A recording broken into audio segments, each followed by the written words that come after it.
nachos, amigos, and welcome to Through the Tomes, Dungeons & Dragons adventure, where a group of understanding and patient adventurers and intrepid heroes go along on a journey led by an amateur DM, doing his first campaign using really great tools that are out there, like preset adventure modules, adventure settings, things like that.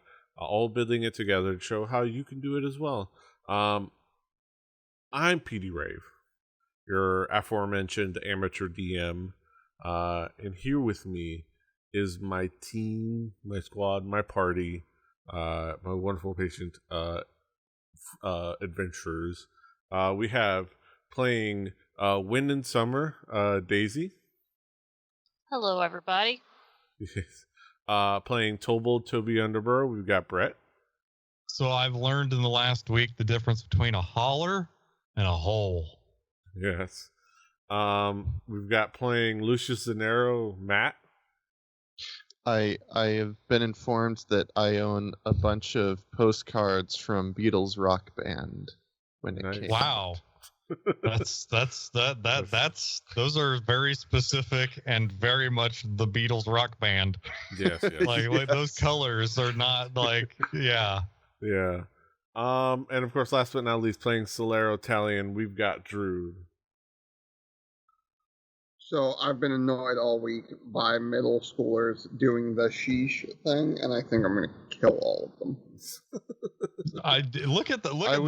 Look at that. That is a crime. Yes, that is. All right. Speaking of crime, well, no, not speaking of. Speaking of snake crime.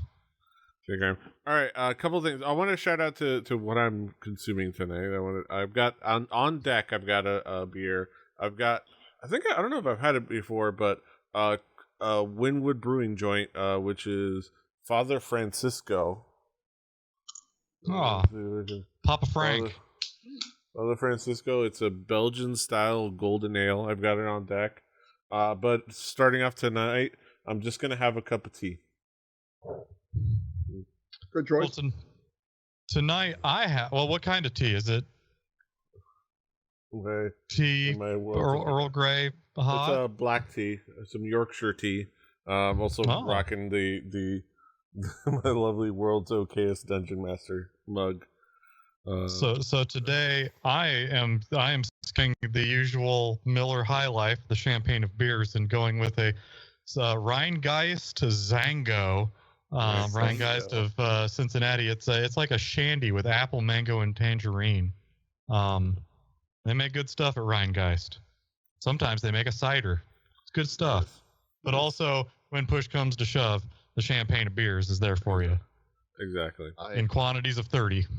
I am drinking a gin and tonic. The tonic water is by Q Ginger Ale, but the gin, it's by Tumbleroot Distillery High Desert Gin, and it is fantastic. High Desert Gin. The junipers come from the high desert? Allegedly. Yes. I'm drinking. Speaking of the high desert, how's Lucius doing these days? He's doing just fine. Drew, what did you say you were drinking? I was like, I'm just drinking sweet tea. I was wondering whether that was a really watered down Coke or whether it was sweet tea. But yeah, you can also get this mug and other silly nerd mugs at Level 1 Gamers online. Level 1 Gamers. Well, just fun. They also have one that says definitely not a mimic. Yeah. That's cute stuff. All right. That being said, a couple things. Housekeeping. Couple things. Really cool stuff. If you happen to be watching live, which it'd be dope if you are. It's dope. If you are. Thank you. Hey, we love you. If you're watching us live. There's still a couple days left on DM Dave's Kickstarter for Pexi's Guide to Omeria. No, well, not Pexi's Guide to Omeria, and the Hand of the Eight adventure book. there's going to be a lot of really cool stuff that they included in there as stretch goals, extra monsters, extra items, extra really cool stuff. Also, there's a really cool new Kickstarter that was funded in minutes, which I think is like the new trend, funding something in minutes. I set the bar low. Heliana's Guide to Monster Hunting. I think it's like Heliana's Ultimate Guide to Monster Guide to Monster Hunting from Loot Tavern and Hit Point Press. It is a D&D supplement for creating epic monster hunts, tracking, harvesting, crafting, just different mechanics for all of that, like being able to like hunt and track and like be able to like craft items out of the things you hunt and be able to like have mechanics for that. They're hitting stretch goal after stretch goal right now, so if you want to get in on that, just look up Heliana's Guide to Monster Hunting. I mean, I don't know, I'm plugging it, but because they've already like. But if you want to learn to use all of the buffalo, then yes. It's so dope. Loot Tavern does really cool stuff. Like they give us the pins. They made the little pins that I handed out to everyone, and like it's just really cool stuff. But yeah. Oh yeah, this is the first time that we've had the this and like the other this. Yeah. It's hard. There we go. Because our dungeon master likes to buy us these little notebooks. Yeah. Knickknacks. Yeah. I just thought, yeah, I got you guys. That's from Table Titans. Those little notebooks. These are from Table Titans. I think it's a webcomic as well. Like yeah, but that's what's his name? Scott Kurtz, is it? Yeah. That is Scott Kurtz. Yeah, Scott Kurtz is I had no clue. Webcomic, but he also makes like these really cool little, like actually super useful. I remember seeing these at a con. May have been Gen Con, may have been something else, but and just like I fell in love with them. I had one, and like I saw that they had them available in like a pack. So like, it'd be cool for everyone to have like something to like jot things down in, and they like and to be able to like jot notes down and be able to keep track of things physically, just in case like technology bites us in the ass. So it's a useful tool, and they also have space for like 3 characters in there. So we're not all working with full computers and full laptops. So I figured that was like having the little handy, tangible tools is really nice. But yeah. Back to the adventure, which is of course we're doing Snakes in a Bar from the Broadsword Monthly, which of course you can get from Dungeon Master Dave, also available from Torchlight Press. Recap. They were the gang was sent on a wellness check or on a check on a mission to investigate the goings on. Yes, on a mission. That's fair. On a mission to check out what's happening at the at a bar known as the Frightened Flower. The Frightened Flower being a very interesting bespoke bar setup built around a tree in a tower formation. A cool like tavern bar design that apparently had been taken over by demons or something to like. They have a couple of discussions. They talked to the owner of the bar who demanded that they not demanded, they pleaded that they help them out in dealing with what the situation was at said bar. They entered the bar. They entered the premises. They immediately discovered the illusion that was washing over the area. They killed a bunch of dretches. They went up to the second floor, killed a bunch more dretches, ambushed a hellhound, listened to it kill itself by beating its head onto a door, and then fought a snake. giant snake. We did. We fought the hell out of that snake. Then they emerged at the top of the tower, and encountered from what they could see, a human woman. I don't know if I noted that she did not look like the woman that you met. At least her disguise did not look like the woman that you met. This is an interesting side note. But she seemed to almost be expecting you, because she immediately just kind of went into a monologue, like knowing that what he had been doing. Went to a monologue about the destruction you caused, things like that. Lucius immediately noticed something was off, because he has a passive perception of 20. Which honestly, you would think that would bother me, but it doesn't. It makes things a lot easier. I was like, oh, okay, no, you notice it. I just told him, it's like, oh, you notice this. I hope they notice this. I mean, the bard has something that he did not know he was able to do last time, because it wasn't on my character sheet. Yeah, but I forgot to give him. Usually helps.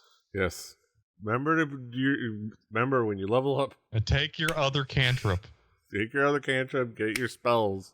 Your bonus spell matters. Yes.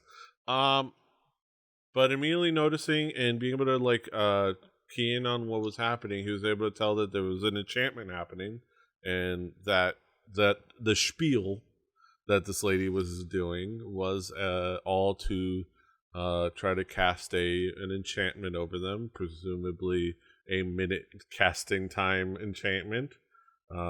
Presumably the Geish that we can assume, it's easy to assume, the very same Geish spell that that befell the victims in the cellar that they discovered earlier on the adventure. And in that moment, immediately reacted by casting Moonbeam. And in the moment you cast Moonbeam, Moonbeam, of course, the damage is reflected at the start of their turn, but you can see as soon as you cast it, it starts to hurt her.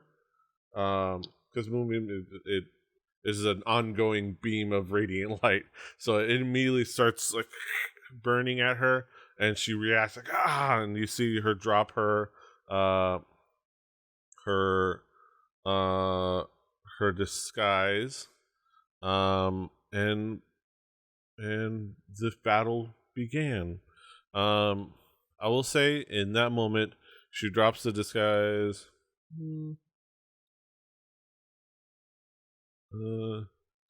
And the first thing she does as to engage combat was to cast. Why is it? Mirror image. And oh, good.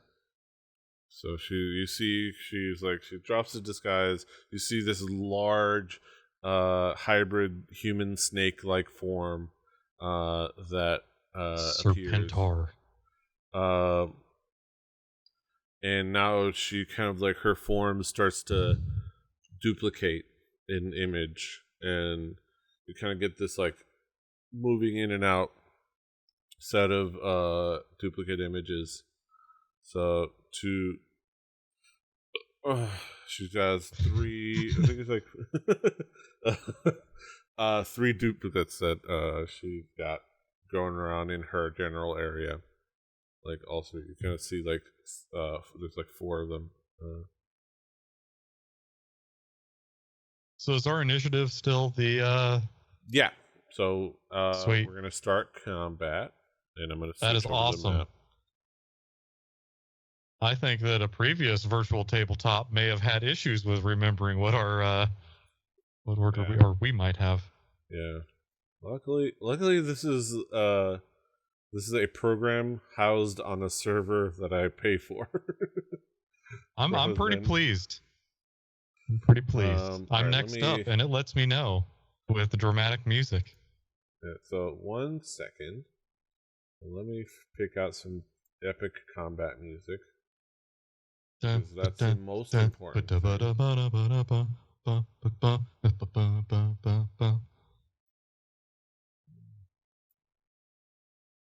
Wii Shop music. Yeah. Nothing says battle like digital bossa nova. I should work that up. On a marimba? That would sound amazing. Oh, hell yeah. Yes. All right. So I was just thinking solo guitar, but I know a marimba Go player. full Uriah Heep. You got an organ around you. Yes. All right. So I'm gonna go ahead and pause the game. There you go. Shit's getting real. So to start things off, we have this mirror image happening. We have Summer starting off the turn. So, I don't want to get hit by the moonbeam. Is it safe for me to, like, get into melee combat with her? Yeah, it should be. Especially Okay. like You in got a these, stick. especially in the bottom corner, because she is that size. Yeah. So you see where Ugh. that moonbeam is. She's that size. So if you get on the other side of her, you're still within melee. She is. Large monstrous ladies are so in. Is she thick with 2 C's? 3 C's, lady even. 3 C's? Oh, boy. Snakes. Yeah. Okay. So I was reading through the mirror image thing. Yeah. So Assuming we know this, I don't know. You can use your action to dismiss the illusionary duplicate? Yeah, so if an attack is so it's start shifting position so it's impossible. You can use your action to dismiss it. That's she can use it. Oh, okay, yeah. Okay. So each time a target attack, you roll a d20 to determine whether so I'll like assume I don't know any of that. Yeah. So but you see like you can try your best to try to hit one of the targets, but she's in that area. You remember her being that area, so you can try your best to get into where you think she's going to be, if she properly is, and then her roll will determine. Can I move to the back there? Probably. You should be able to. Yeah. Okay. If you have enough movement to kind of go around her, yeah. Yeah, most definitely. Yeah. I did realize that I was singing the tune from Me Plaza, not We Shop channel. No, Rebelli TV regrets the error, and I apologize. Oh, there we go. Okay.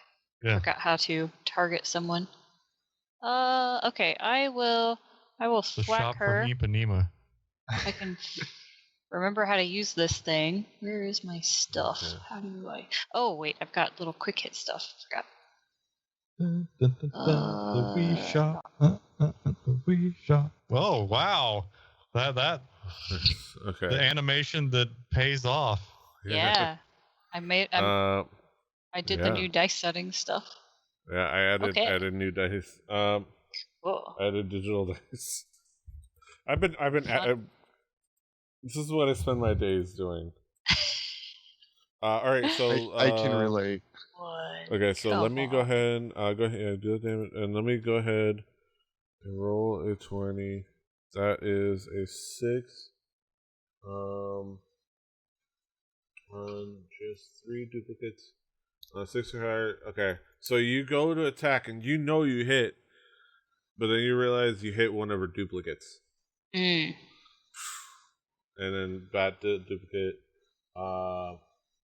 if an attack hits a duplicate, that duplicate is destroyed. So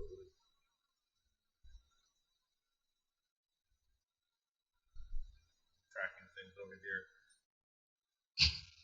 Do your thing.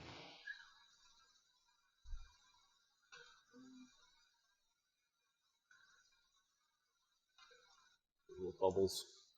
Alright.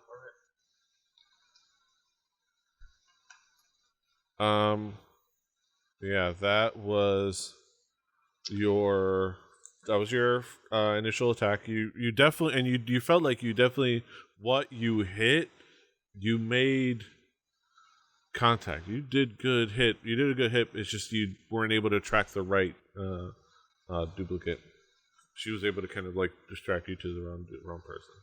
So it was all a mirror image that did it. So Okay. All right. Well, I am going to unleash a flurry of blows. yeah. Yeah.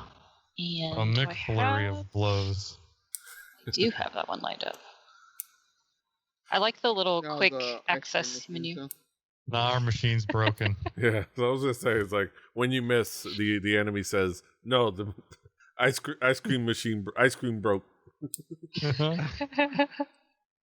Fuck yeah! Yeah. Go ahead and roll the damage. The damage. Just because it's easy to just press the button, but I'll go ahead and roll the.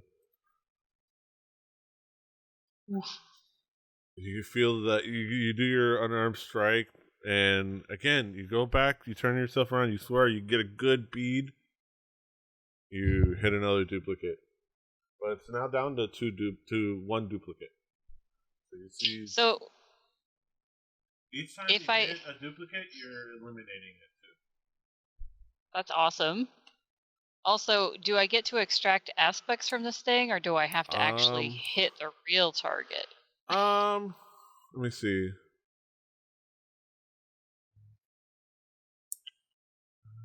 It would hit. I would say no. Because you need to connect with the actual target, and basically because the mirror image is basically turning hits into misses.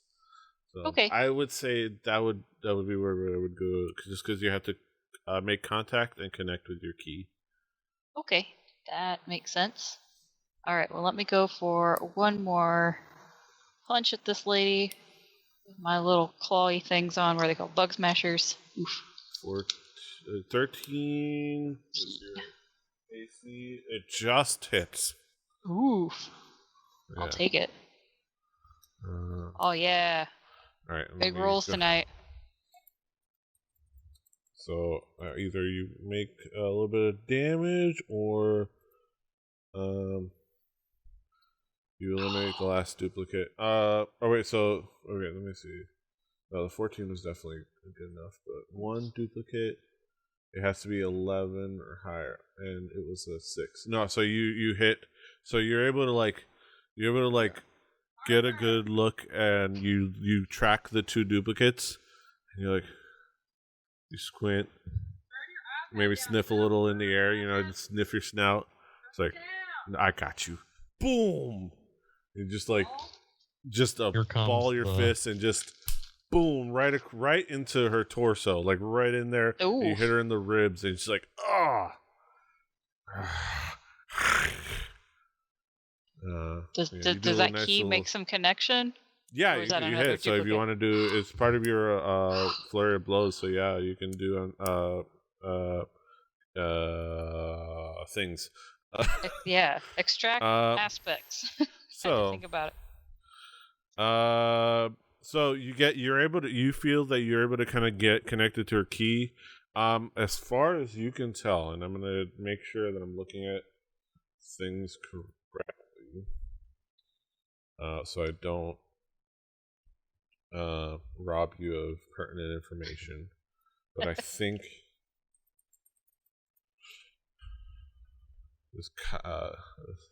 this creature that you never get to meet in the name of, but that's fine. So you connected to it, and you feel in there. You don't sense any vulnerabilities, but you also don't sense any immunities or resistances. So anything goes. Like you see, it's like it's just a regular creature with no particular immunities or resistances. Okay. So. And do I understand what this creature is? I mean, I can give you you can do a nature check, or I'll give you a free nature check or an arcana check if you'd like. Yeah. Just go ahead and say you have that. Because you usually able to. Oops. You can say, well, actually hit it twice. Yeah. 9. It's confusing. You haven't really encountered anything like this in your life, and you can't really pull anything off the top of your head. Okay. Like that. There's like a few different creatures that it reminds you of, but it doesn't fit in the moment. Okie dokie. Yeah. Okay. Probably shout to the lads with my little free action of anything goes. Yes, and Yeah. Yes. The heaven anything's good. Yeah. Anything goes. Cole Porter shows up to our D&D adventure. Right. Ooh, yeah. Okay. I almost forgot There to do the damage. Okay. Ooh,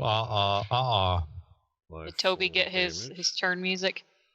All right. I did. I got the chevrons and everything. Yeah. Nice. You're able to It's business time. It's time. It's Vader time, Edie. Snake Lady fighting time. So I'm going to, with my movements, finish off my because Daisy's already done a thing. I'm gonna move my bloody butt over here. Yes. So you and leave then a I'm going. Yeah, so I like how it moved. Yeah, and then I'm going to cast. Did that actually cast? I was going to cast Thunderwave. Did you target her? Remember how to do that? Yeah, you should be able to Control do easy target, so alt click. Double right? Alt click. Either double right click or alt click. It's both work. Okay. So double right click or alt click. I enabled I enabled an entire module that enables you to alt click. Cool. Well, it looks like my plugin is not working, so I'll have to dig through this character sheet.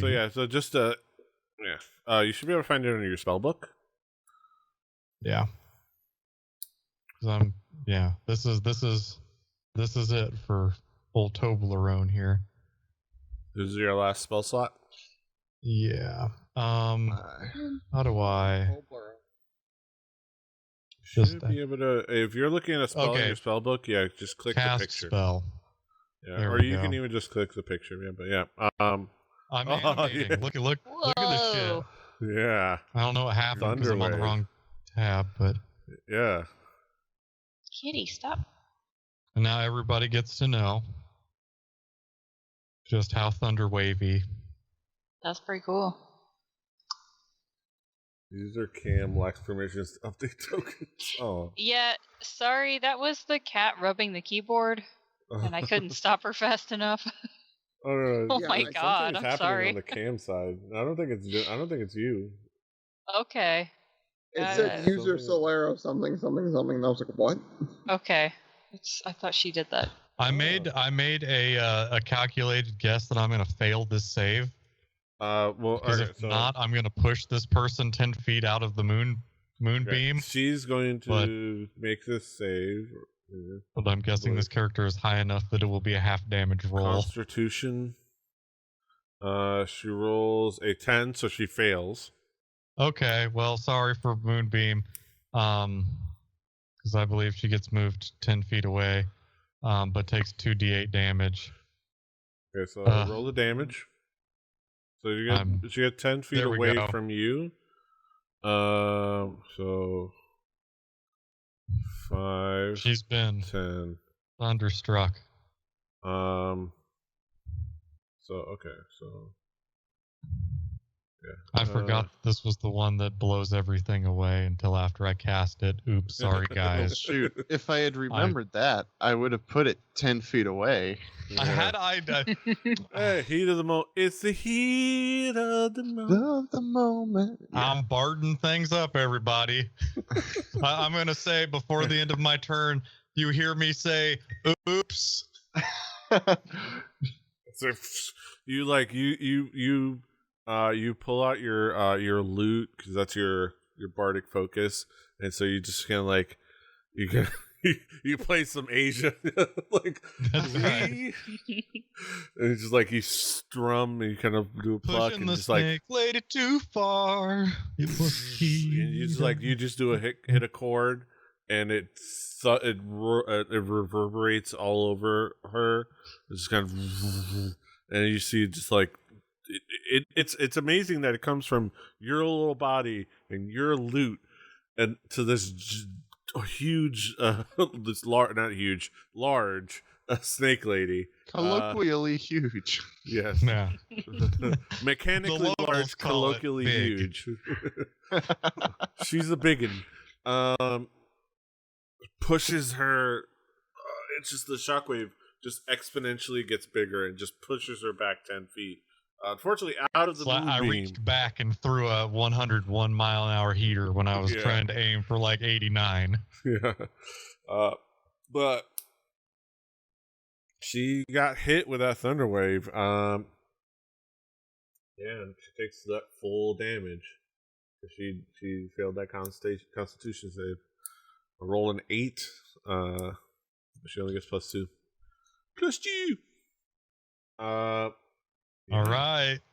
That's the end of my messing up everybody's fantastic plans. So 3 weeks in the making. The moonbeam does like the funny thing is you hear that thunder wave, and you hear a bunch of people down underneath go, whoa. Whoa! You hear like a lot of chattering and screaming, like you remembering that you're in the middle of a city. Yeah, that's rocking. You hear some like audible out to maybe some pottery. Feet. You hear like a few like maybe a little bit away. You hear like maybe a couple pieces of pottery break. I wasn't using my inside voice, guys. What the hell? The fuck was that? Hey, shut up! Anything that's around just went flying. So it's like, also shrapnel. Yeah. But yeah. Next, somebody else, please draw aggro, because I'm gonna get squished. All right. So that's the end of. Do you have anything else that you can do? No, I am finished. I'm gonna enjoy this combo. All right. Next up is Solero. Me. Okay. On the left side, can I still make it to her? What's your with my movement and skirt the moonbeam, or would I have to go around the other direction? Like, because the animation's kind of throwing me off. I mean, if you're gonna go through it, I don't think that you have to worry about the moonbeam. Yeah. Do I know you do? Oh, you do? Yeah, that's what I was thinking. Like, I would have to worry about it. When a creature enters the spell's area for the first time on a turn, or starts its turn there. Yeah. That's what I thought. But I don't. Like, would. You're 30. Let me see. You can measure 5. You're gonna do like a 20, butt against the wall, squeak 30, across, try and 5, 10. Squeeze your way through the tree. I know I can make it if I go 10, diagonal 20. And over. So, I would say you can do it here, here. So it's like 5, 10, 15, 20. So I'll end up here? Wall run like you're legless or some shit. Like I said, if you can, if the dynamic lighting doesn't stop you, yeah, I consider it fair game because the decoration is just decoration; it's just drawing. But if you can, if your character moves you, if you can move there, I will count it. All right, dope. Then I'll do that so that I can swing on my Sword of Verdict. Yeah. With my action. So is your so your Sword of Verdict is on your on hand? Yes. Okay. That was my plan. Okay. Is it not? Oh no. It's up to you. Because just it depends on which one you wanted to like have on the because with your offhand you have the you don't get the bonus on the attack on the damage. Right. And the scimitar has the better bonus, but it's up to you, kind of which one you think is better. I was going to use my sword of verdict because I was thinking. You can go with either one. You can go with that. At some point during this battle. I'm going to keep my sword of verdict on my main hand for now. Okay. Yeah. The verdict is Uno. Well, that's your main damage. Did you want to use a charge? Yeah. Is there one so for that, or do I have to individual roll for that? Let me pull up. Let me pull you up. On the second. Oh.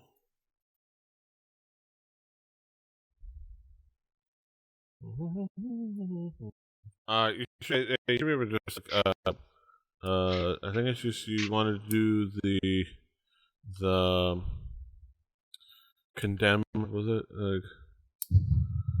Yeah, condemn as an action. Yeah, so the so just note I'm going to take myself from 2 charges to 1.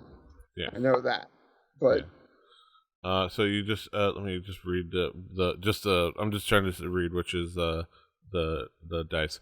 Okay, so yeah, condemn is you roll an extra D8 fire damage. Okay, and you remember that Summer said anything goes as far as damage types. I'm broken because of show tunes. Yeah. Nice. 3 pieces of damage. Alright. And then apply damage. I can swing that again as my bonus. Where's my button? Should we have your so this is going to be your scimitar, right? Yes. Okay. So just swing your scimitar. That one has +1, so it has a better attack bonus. Yes. Kobe needs to go to the Bard College that he learns bossa nova from. Yep, that hits. Okay. So you can press the damage on there. I need to go to the Wild Mounts, Brazil. Hey. So let me see. Does that? Okay. That. Okay. So, but what did it roll? Did it roll that damage as bonus? As bonused? Yeah. So, but he rolled. So it's 4 damage. Okay. So, luckily, because it's +4. So luckily, I can just do the half damage one, and that basically is saying the same thing. Okay. Right. Okay. Wait, would it be plus? Would it be 4? Would it be 5? Because would the it's +1 plus your dex? I think it's counting +4 on here. So it would. I mean, I'm not mad either way. I got more damage. Yeah, it's plus your dex modifier +1 because the scimitar +1 if it was on your on hand. Oh, okay. But since it's your offhand, it doesn't get the bonus. So like. Yeah. Okay. So like if I let me reflect it on the. I'll take off dual wield from this one. I'll just do it just to be sure, and I'll customize the because they usually do it on the Indie Beyond. Oh no, it'll add +1. Okay, so it'll add the +1. So it just doesn't add your dex mod. It still adds the +1. So got it. Okay. Here, so it doesn't add the +3, but it still adds the +1 from the. Okay. Okay, I can deal with that. I rolled a D1. That's right. And what did you roll on that D1? That one. That's right. Exactly. There you go. If you rolled something that was not 1, I would be scared. We work with math that I cannot understand. It's like Lovecraftian geometry. Throw that shit. That's the best animation I've ever seen. Yeah. It's like, it's not even a flip. It's just like chucking it across the floor. And That's you how can you control toss the a coin. speed. You can make it like aggressive. Yeah. I from now on, that's how I'm gonna toss a coin. It's like, all right, let's have a coin toss. All right, I got my coin. Yeet. What was it? Who knows? One. All right. So that's your action bonus action. I think that's your movement. Are you gonna move Chavo around anywhere? Yes. Chavo with the good horns. I want to move. Wait, how much? 5, 10. Wait, let me count it out. 5, 10, 15. 20. He gets 30, right? Should be. Okay. And the affected area, if you want to know the affected area of the moonbeam, hover over the actual like circle. The purple. Okay. So got it. I'm counting the purple that makes sense. specifically. Okay. The circle, that animation is just, very, they're very handy. Thank you, software. All right.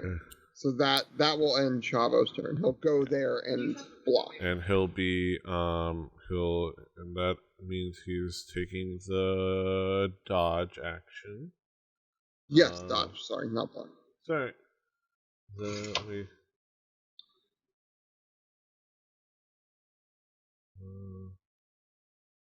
Why is there nobody playing the Wii Shop music on Balalaika? Be the change you want to see. I mean, I have, yes. That's the kind of stuff I got to play with when Radomir was still in Indianapolis. You lose your Serbian man, you lose the Eastern European musical instrument access. Okay. All right.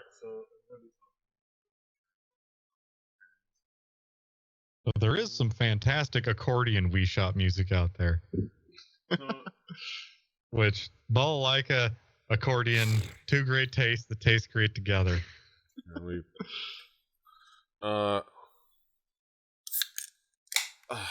crack open this beer. Cracking open an extreme. Improve recycling. Remove label. Whoa! I can remove. You can extra recycle. I can remove this label so I can go recycle it like blank. That's dope. All right, just discovered that. That's awesome. Good job, Winwood Brewing. All right. So the creature's turn is now.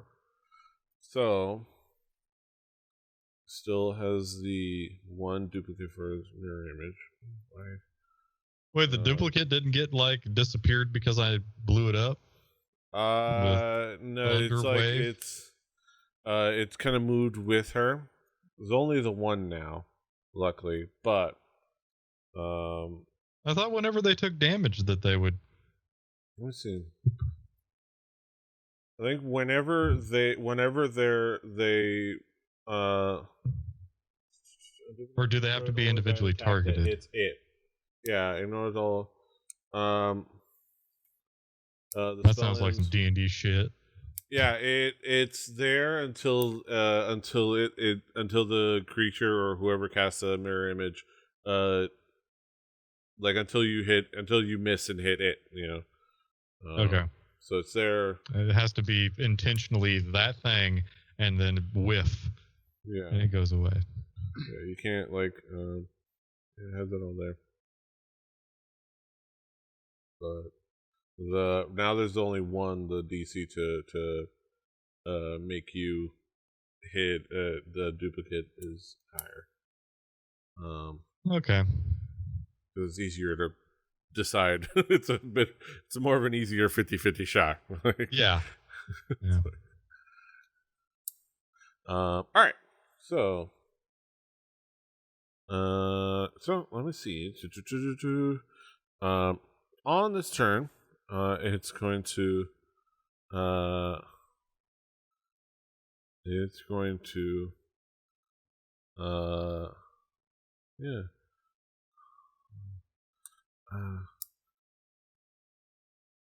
It's going to look at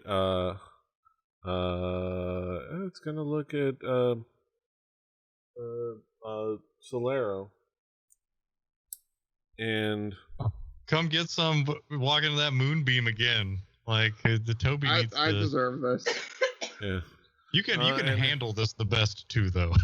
Yes. Well, it's gonna say, "Oh, sweet child of the Fae, why must you affront me so?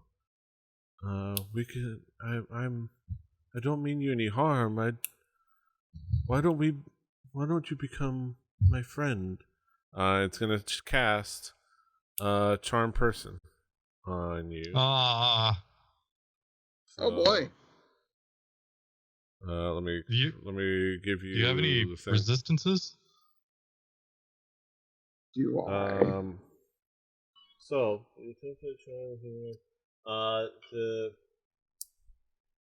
So it is. You must make a Wisdom saving throw.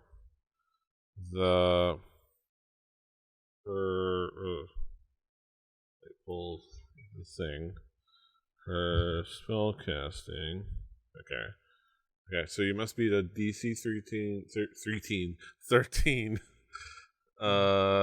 wisdom half save. elf. You're half elf, right? Yeah. But I believe so. You do have a resistance to charm spells. So you have advantage against this. So you're gonna roll a wisdom save with advantage. How do I roll it with advantage from my character sheet? You should be able to on your, if you're in game in Foundry or on D&D Beyond. Yeah, in Foundry. You should be able. Let me look at your guy. I have +2 and I have advantage. I feel good. Yes. Don't get cocky. I'll get 2 natty ones. Oh, don't fly too close to the sun. Oh no, I remember. If you click your wisdom thing, when it comes up, it should give you like say saving throw, and it should say advantage. Oh, that didn't work out. That's not what I wanted. But you can. You also, rolled a 10. If you hover over that, it should be a plus there. Hit that? Yeah. So 14. So you just beat this DC. So you see, like, as she's saying this to you, you're like, it's interesting. It sounds like nice, sweet words, and it starts to kind of like get into your head.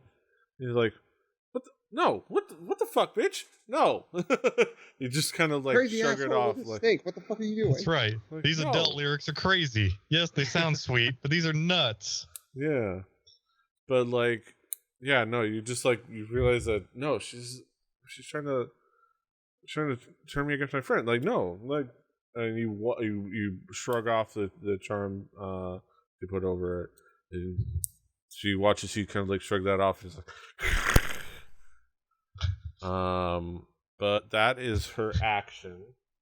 Literally could have done that to anyone else and probably been successful. Yeah. Coming after your elf ass. Hubris, man. I know. The hubris downfall. Like, it's like this creature is just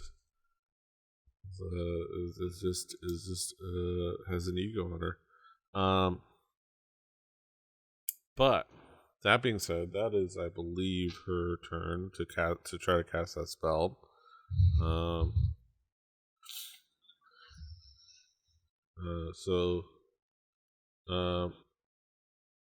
Suck it. She's going to. Other than that, she's going to reposition herself there, a little over 5 feet. She's not leaving your melee space. She's just so she's positioning herself to like be in between the two of you, to kind of engage the both of you. All right, mortal. It's all up to you. Mortal Kombat.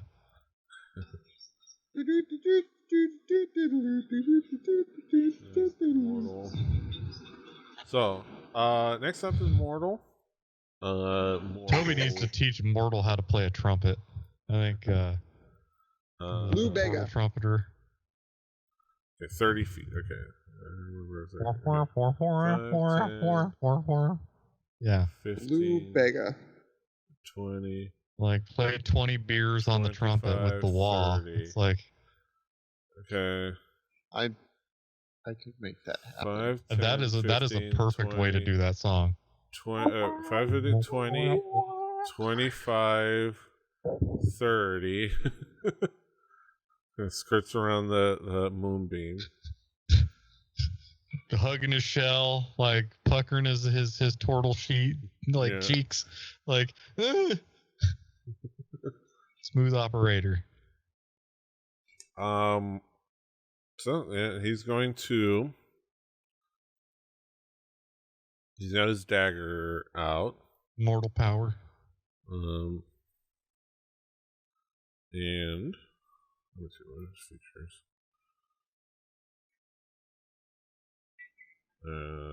Alright. Alright, so he's going to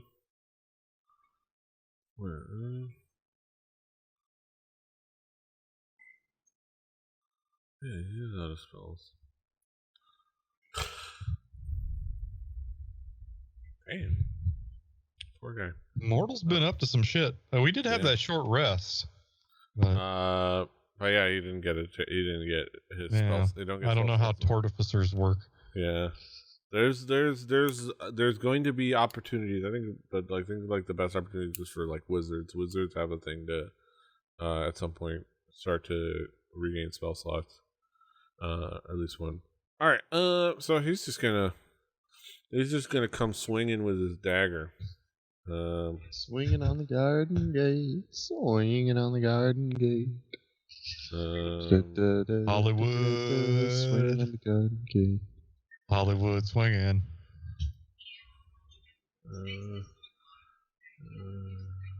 Rolls Royce, Cadillac, Lincoln, and a turtle with a crossbow. Okay, he's got his dagger and a shield, so that's okay. Got the Howard Johnson. Yeah, normal. Yes. 17. Oh, wow. So it definitely hits. That shit hits different. Most damage. Yeah. He hits for 8 piercing damage. You see him. RN Jesus is with us tonight. You see him stomp and then like skirt around the moonbeam, and he goes, "You don't hurt my friends." He just stabs down at him on the creature for a nice chunk of damage.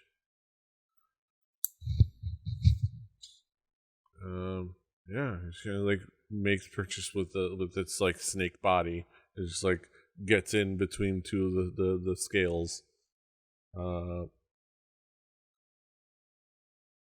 So, all right. As a bonus action, he has no bonus action stuff, so that's his turn. Got turned. All right. Next up is Lucius. Got the chevron. I don't know that. That's right. What? All right. Zoom, zoom, zoom, zoom, zoom, zoom. Did you guys hear Alexa? God. That makes me No, dizzy. there's Alexa. I would say next up is Lucius, and the Amazon lady said, "Sorry, I don't know that." When I was staying at someone's house recently, there was a fire stick in the same room as my bedroom, and like the first thing I did was walk in and unplug it. Like I'm not taking any chances here. Yeah. All right. Okay. I will. Shoot. Let's see. I just realized this could be. I said, "Oops." Yeah. So here's my concern: is I want to move that beam. So there's a turtle in the way.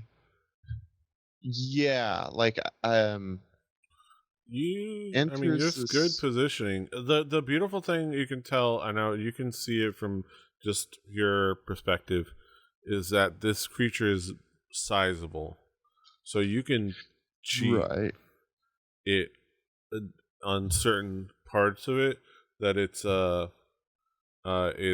make sure it only affects the creature. It's fairly easy to do if you kind of like go maybe further back.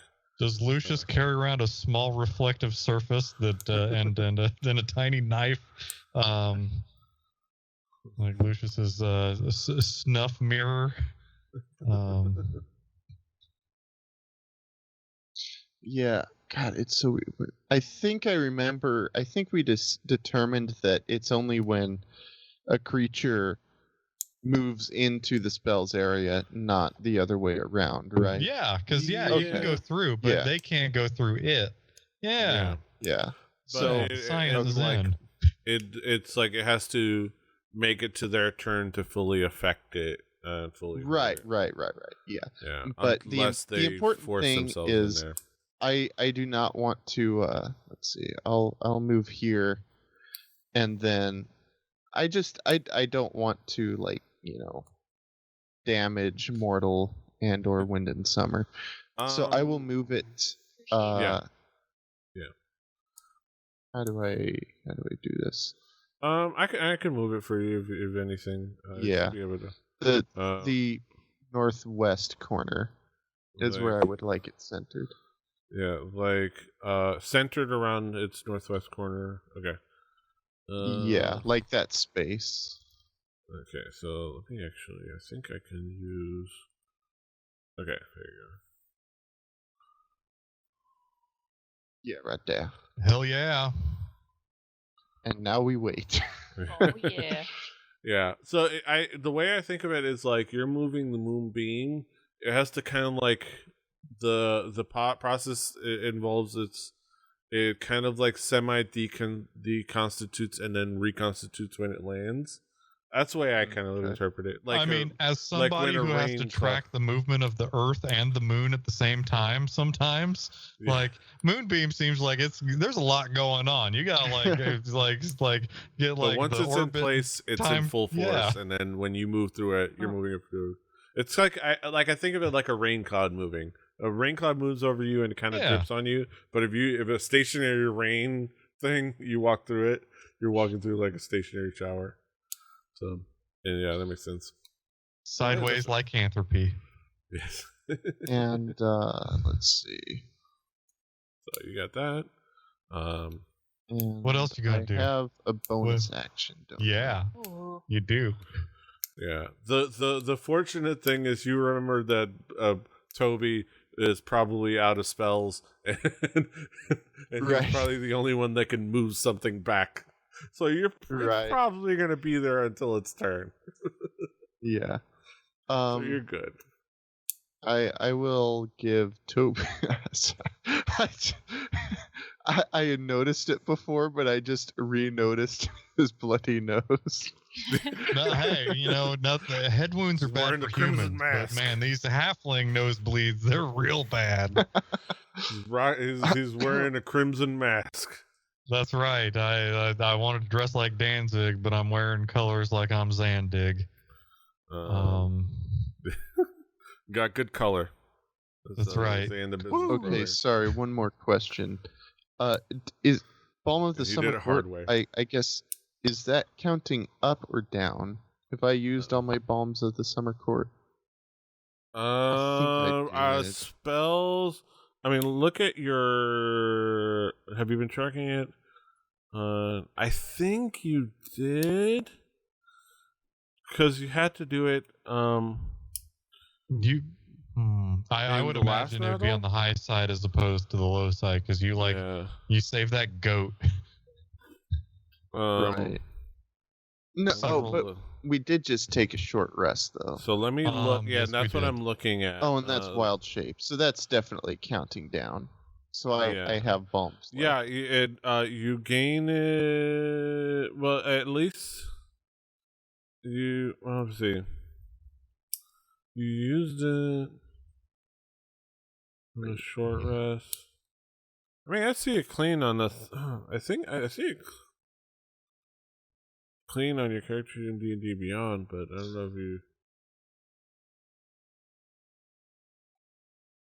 Because it refreshes on a long rest, not a short rest. Oh yeah. Okay. It might not have reflected in here, but I don't know if you used it 4 times. I think you used it twice or 3 times. I don't remember. I'm gonna say you can use it now. Okay. We'll say you use it now. I am going to use. Yeah. So tell me if you're okay with this. I'm just going to use one on. I'm okay with it. Toby. Yeah. I'm okay with it. That's fine. Yeah. We can. Okay. Yeah, it's counting down. Yeah. Oh yeah. I think it may have just. I think we were just doing it another way, maybe, but I don't know. I'll take it.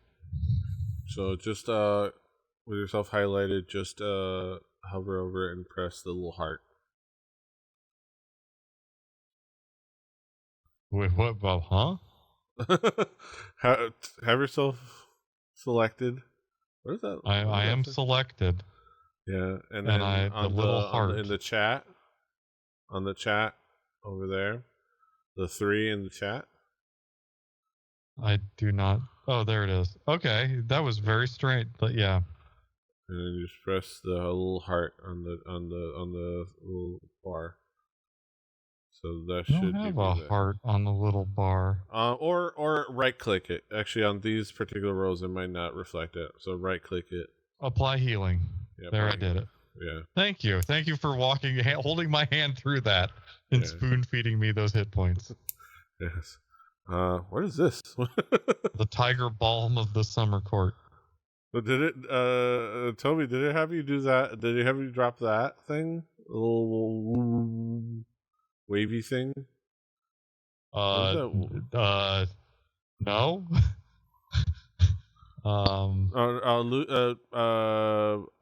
Matt, did it have? I don't know. Not on purpose. That's weird. What is that? D&D, yo. It's a 15 by 50. It's a 15-foot cube. Oh, now I see it. You got the ooh-woos. I don't know what that came from. We're. I think you centered Hitchcock's Vertigo. You centered it around. That's odd. I just don't get rid of it. You can do that from 120 feet away. That's some long distance sniping of the balm. Yeah. All right. So is there anything else, Lucius? No. Okay. I will end my turn. Sue. Like, Sue will fly 60 feet. So 5, 10, 15, 20, 25. Yeah. I love that Sue has a 60 feet flying distance. Flying speed. It's like Sue is our deadly Sebulba. Or Watto, sorry, not Sebulba. Watto. All right. Yeah, no. Good resistances. All right. Sue is. He also heard, and anything goes. So he got excited, and he understands common. I get a kick out of him. though he can't speak it. He's gonna sting. He's gonna sting. He goddamn better. He's stung. All right, Siobhan. Chill out. Oh, max damage. Oh yeah. Oh, max damage. Bam, blam. Whoa, max damage. So bam, he does 6 points You done of got piercing stuck. damage.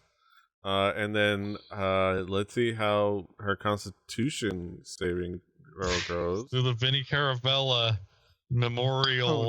So she saves stinging. against the poisoning. Fuck off. Jesus. Unfortunately, but she still takes that nice little sweet points, 6 points of damage. Pound for pound, the So most damage that's been done so far. So you see, like, Sue kind of flies up. You know, he just zooms in, kind of then like lets up, rears back, and just kind of like comes in, stinger first, and goes. And just so what you're saying is zooma, zooma, zoom. Yeah, we got the boom. Yeah, some along those lines. Yeah. But Sue just kind of like stings the creature in its abdomen. It's like, foul creature. Best pseudo dragon. Yes. You are not unlike bad 311 raps. Yeah. All right, so Summer's turn.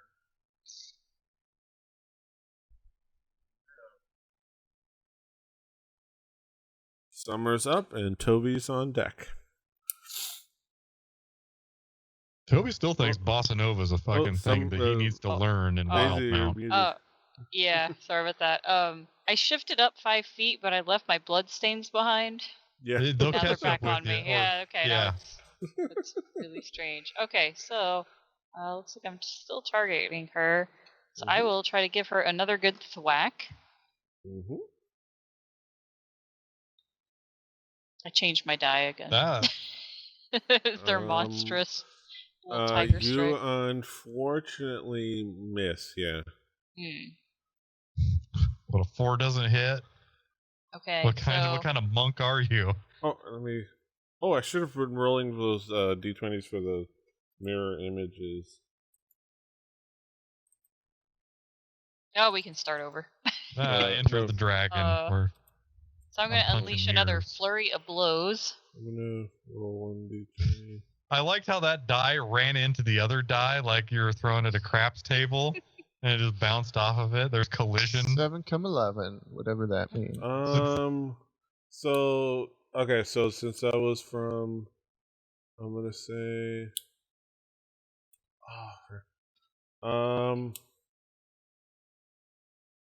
okay, so that would have, so in retrospect, the first attack from Solero, would have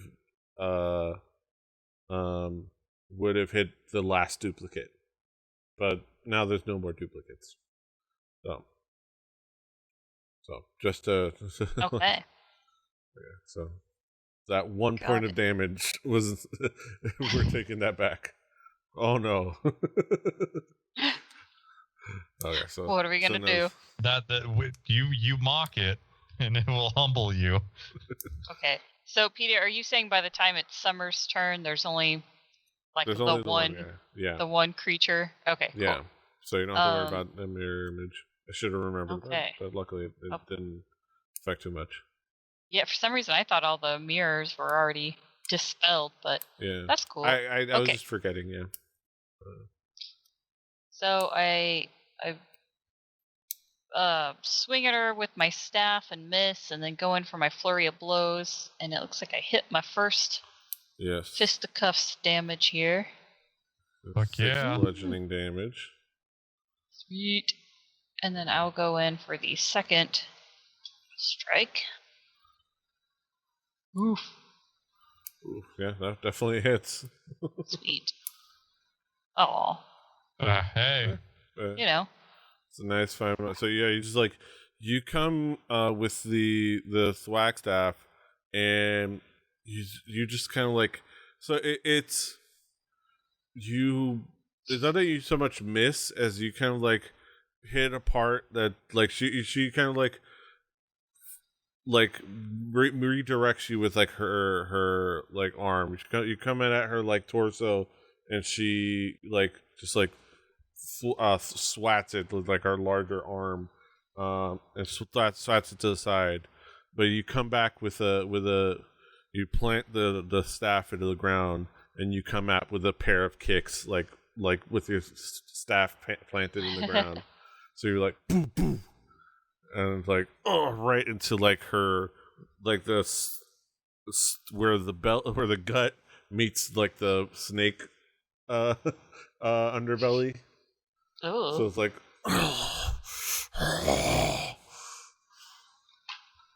so you do nice chunk of damage there. Yay.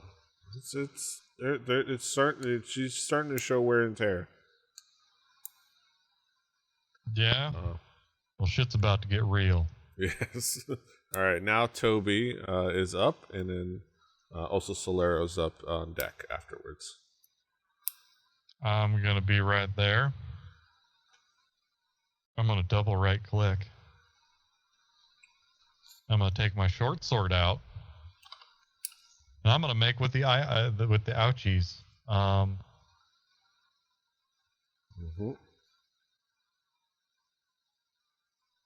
So I'm just like looking at, okay, so I've got roll, alt roll, attack, and damage. Just the picture. If you look at the picture next to the word, just click that, and then you're good. Normal. Yeah, that's the easiest way. Yeah. Sweet. We got the next and animation. And then I roll. And now for hit damage, I just hit damage. Nice 9 points of piercing damage. But wait, there's more. Yeah, you just roll up and you just like swing at that her with your short sword. But with my not so short dagger, I'm going to also roll with my offhand. Okay. 14 hits.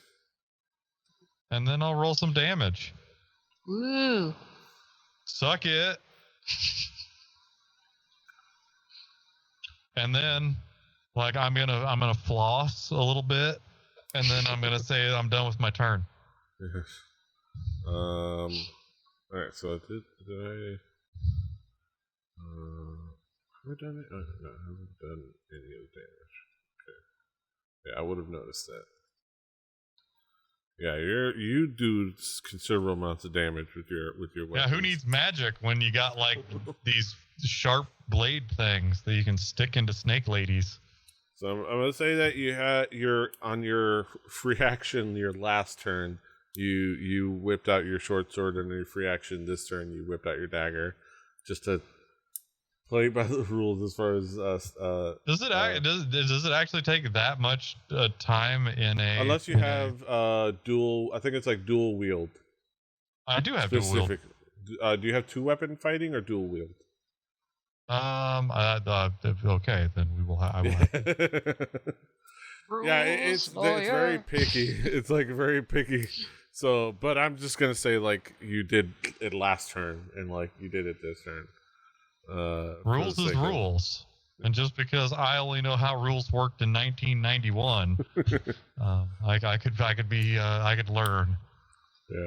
Yeah, it's very big. I've encountered it in other games lately with like playing with like other random people. They were like, it's specifically dual wield.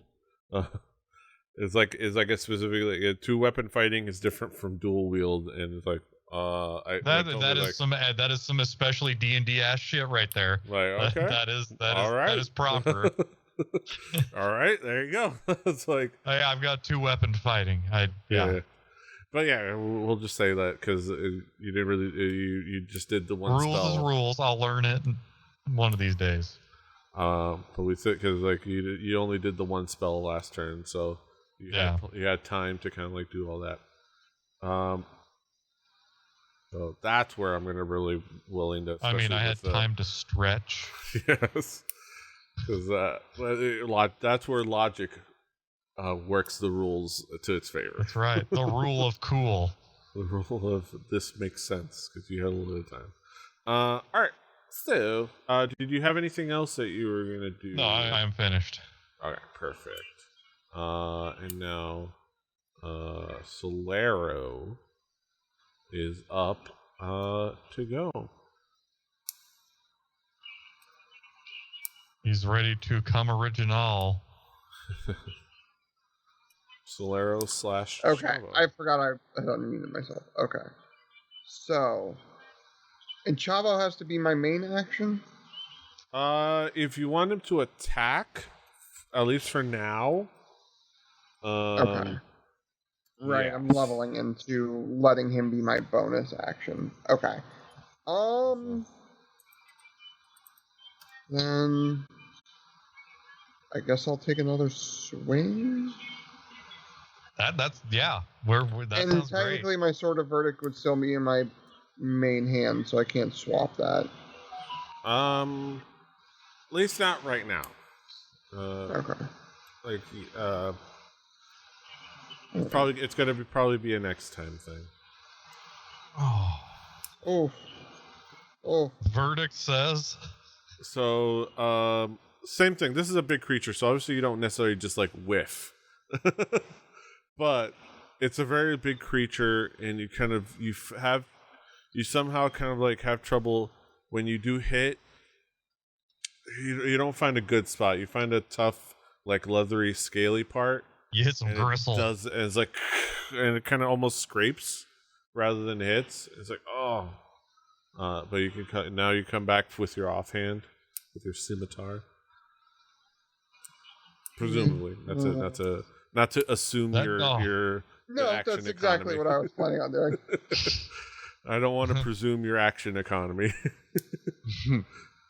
But you definitely hit. He's like, you're just angered by the fact that let me get in there. You realize, okay, learn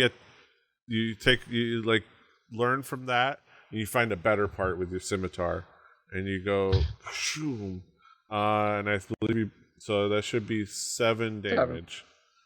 Yeah. So. I still can't figure out why it's not counting it. I'll figure it out something. Like, I gotta figure out how. There has to be a way to like signify the offhand weaponry. I'm gonna start poking around in my inventory and see what I can do. Roll the D7. But and then roll the 1. All right. Not applying damage. The D7 is the tritone of D&D. It's evil. The devil, we don't believe in it. And for that, you draw a 1. 7. Okay, but you do apply 7 damage, luckily. Which is still a nice amount of damage. Alright, is there anything else you would like to do? I'm not mad at it. Yeah. You're just disappointed? No. If Chavo can just keep glaring, that would be perfect. Do you want Chavo to rear back in case you want to have him charge full force? To have enough, like, distance to go? Yeah. Or would you rather him fuck around and possibly find out? So kind of like, do the thing that Rams do when they're about to go in and just kind of back up. Shit, I think I hit the wrong button. And then when it's time, he'll do that. Yes.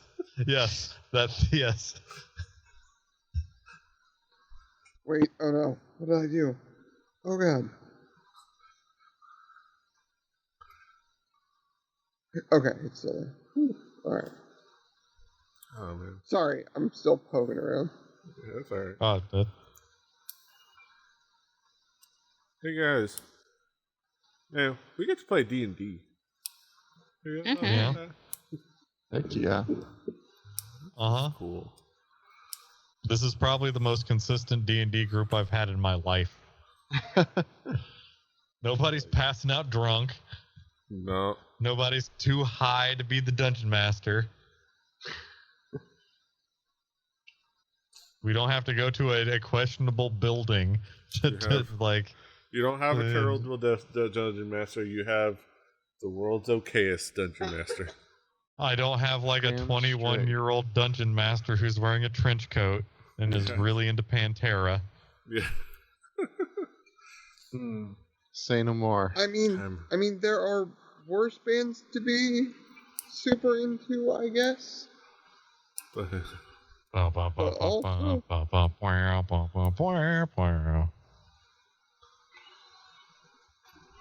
More pitch harmonics. We may not be nerdy ass voice actors, but we're having a hell of a lot of fun. Who says who?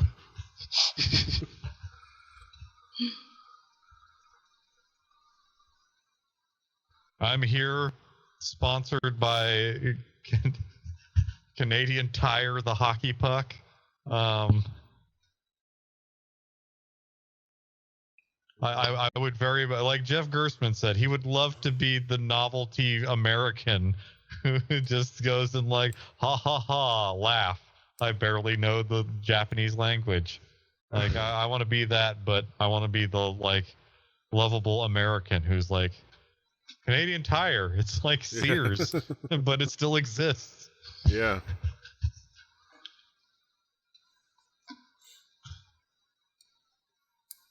It's also kind of like a big R. Yeah. Big like, lots mixed together. You get some bib overalls. You get some, like, lawn furniture. You get your circus peanuts. You get some 2-stroke premix fuel for your weed eater. They had bait. What are you trying to do, Drew? Oh, I was ending my turn. Oh, okay. Oh yeah. I was confused. Hey, we were playing D&D, guys. Remember that? All right. So I'm done. I'm out of things I can do. That's cool. Good. You did a lot. You did 10 things that I'm very happy for. All right. So, the fairly rough looking creature is going to let's see which. You just attacked it for a nice chunk of damage. So she's going to make an attack. She's going to use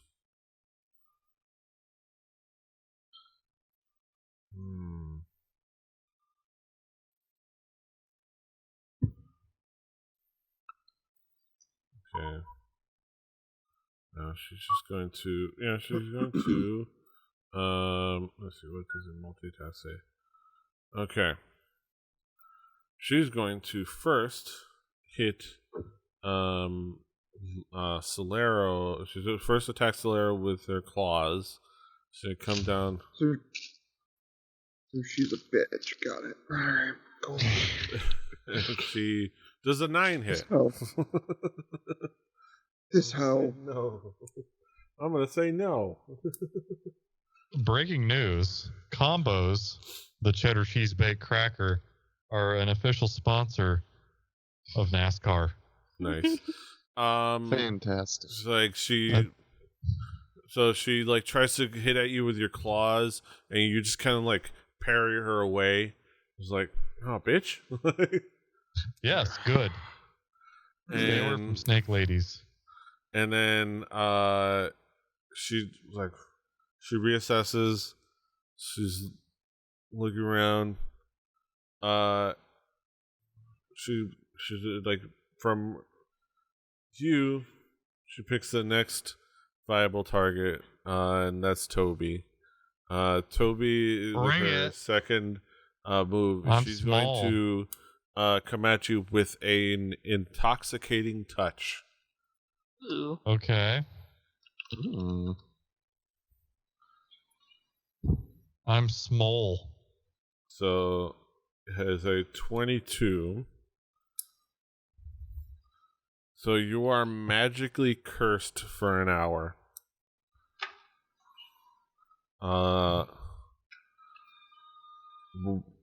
Right now, what you have and this curse in particular gives you disadvantage on wisdom saving throws.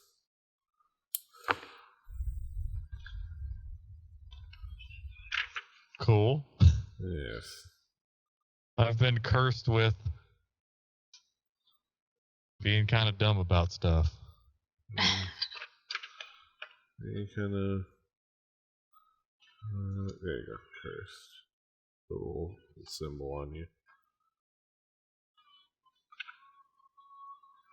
What this updates. I feel like opening a bunch of lines of credit. Buying a timeshare. Unwise. In Mexico, where I cannot own property as an American. Right. So that is the creature's turn. You could have done better, creature. This bard's dumb all the time. All right. Mortal. Mortal, who is also out of spells. Or at least out of spell slots. Ow. He can still prestidigitate, I think. And Oh, wait. Sorry, Harley I spaced tricked out. She needed to make a save. Oh, yeah. Start a return. Ooh. It's... let's see. Moonbeam. Oh, we gotta go back up to the top. Yes, save Fuck 'em up. DC 14. This would... Con Oh, save. squiggles, fuck 'em up. Could you repopulate it in the chat? Just real quick. Yeah. Just hit Moonbeam. They should just show it up again. Oh, come back. Where'd you go? Help. It should you should be able to do it into just click info. Okay. Let's see. I will do that. Is where? I think info. There we go. I think it does. Do not consume. Yeah. Okay. All right. So she. I can fix this somewhere. Oh, that was. Enters. Let me roll it. Okay. But yeah, it starts its turn, is engulfed and causes interference. It must make a Constitution saving throw. So you just roll 2d10 damage, and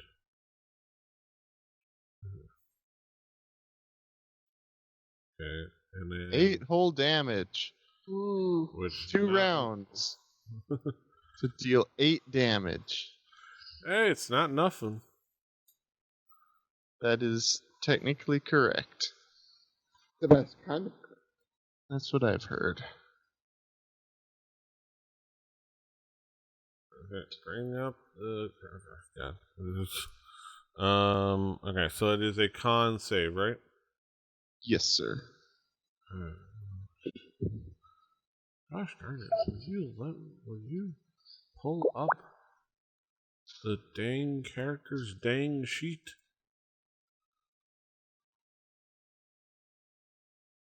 There you go.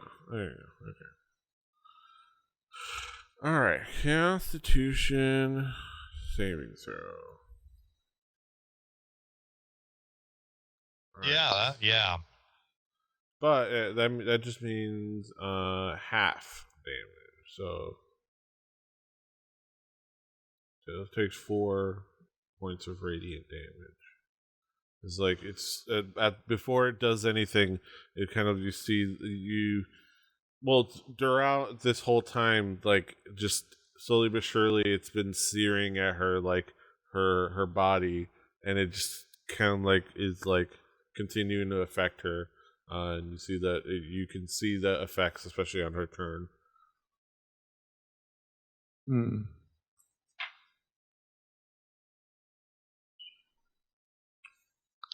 Sweet. Alright, so but she still does her attacks, and then mortal. like, oh, mortal. Mortal's gonna do what he can do, which is come at her with like his a spider daggers. monkey.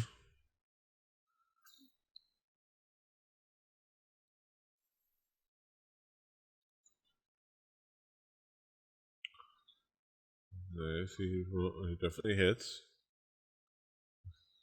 Finds a nice purchase. Rolls a 1, but that's still a nice amount of damage with his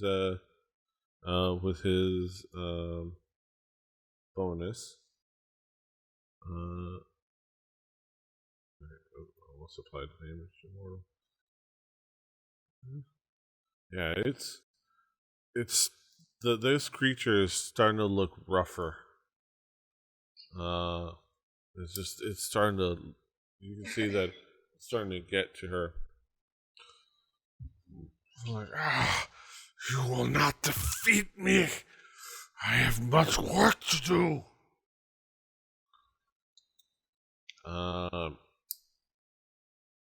Maybe you shouldn't have made the bard dumber. All right, Lucius. Right. Well, since I don't have to take an action to move the thing, let's see. I think I will run up and poison spray her. Poison spray. I wonder if it does an animation. I'm trying to remember if it does an animation. I hope it does. It should.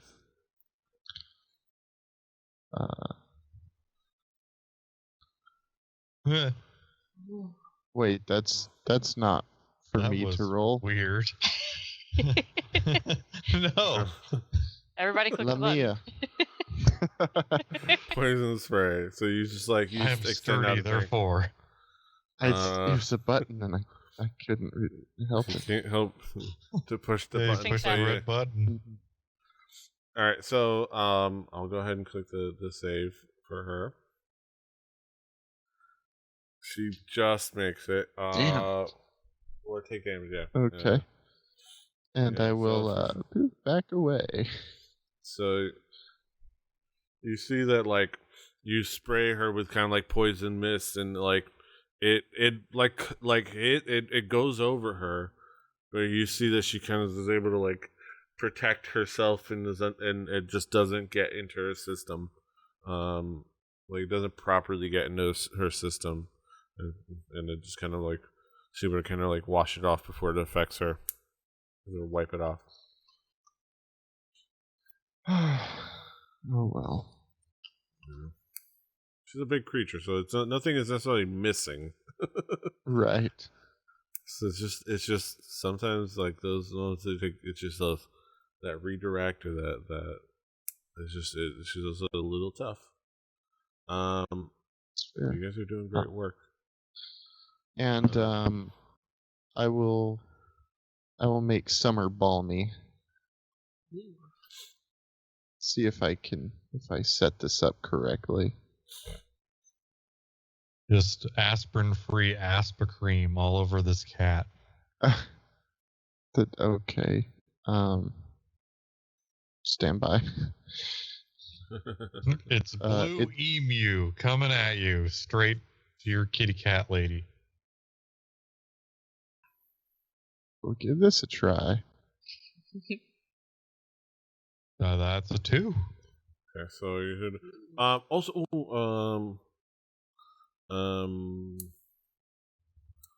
Toby did Toby take damage at some point or no? No, I only got cursed. Oh, okay. Just cursed. So you should still have 1 temporary hit point as well. Yeah. So I don't know if you applied it to yourself. Also, so I Summer, did not. you healed. I think I did. Okay, if you like, yeah. If it comes down to 1 hit point, I'm in trouble anyway. Yeah. No, it would be the thing. Yeah. So, but yeah, for Summer, you take 2 healing, and you also gain a temporary hit point. Cool. Do I need to manually apply that, or does it do it for me? You can hit it on the little thing on the side. If you click on it, it will be. You can, like, right click. I think it says you can apply. To apply. On this you one, can apply you should be able to apply. I clicked the button, so I don't know if it did anything. It looks like it. Or did I do two? There's a pop-out message when you right-click it. When you right-click it, it'll pop out a window. So on these, you can also hover over it, and there's buttons. It's just weird when it's just a straight roll that isn't a damage or anything. Those you have to use the traditional, but the module that adds those little buttons works for these. Sweet. Yeah, it should be, because you didn't really take a lot of damage. Yeah, okay, because I'm down 1 hit point, and I've got a little temporary hit point. Yeah. Listed here. Cool. Worked. Nice. Alright. So that, I presume, is Lucius. Sue is gonna, once again rears back with determination, and applies another sting.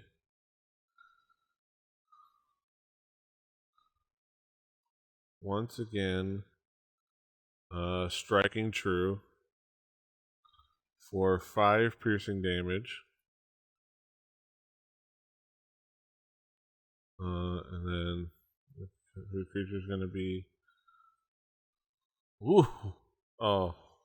Yeah. Saves against the Constitution, so it's not poisoned.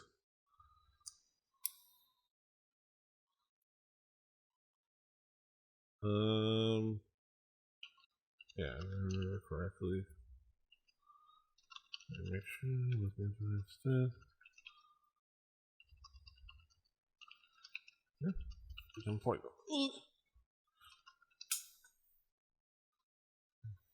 Alright.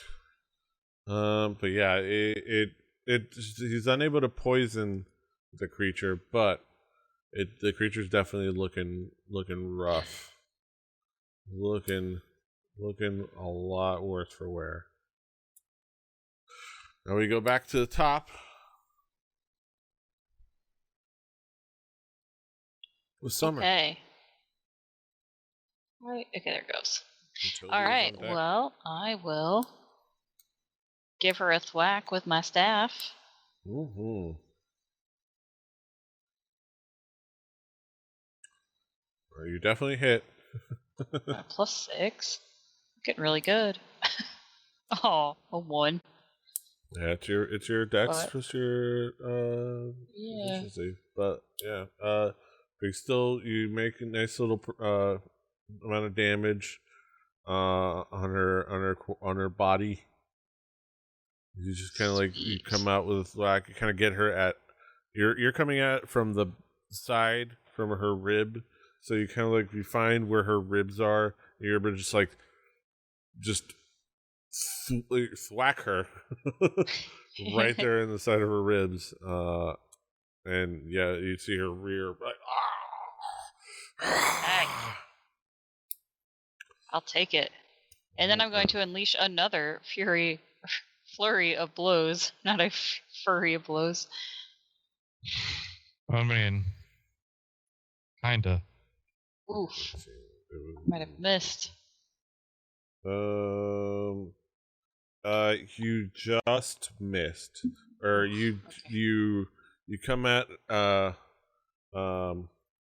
more like you try to come at with like your fists, and again you swear you find a part, and then she shifts just the right part way, and your fist like hits like a tougher scale, like head on.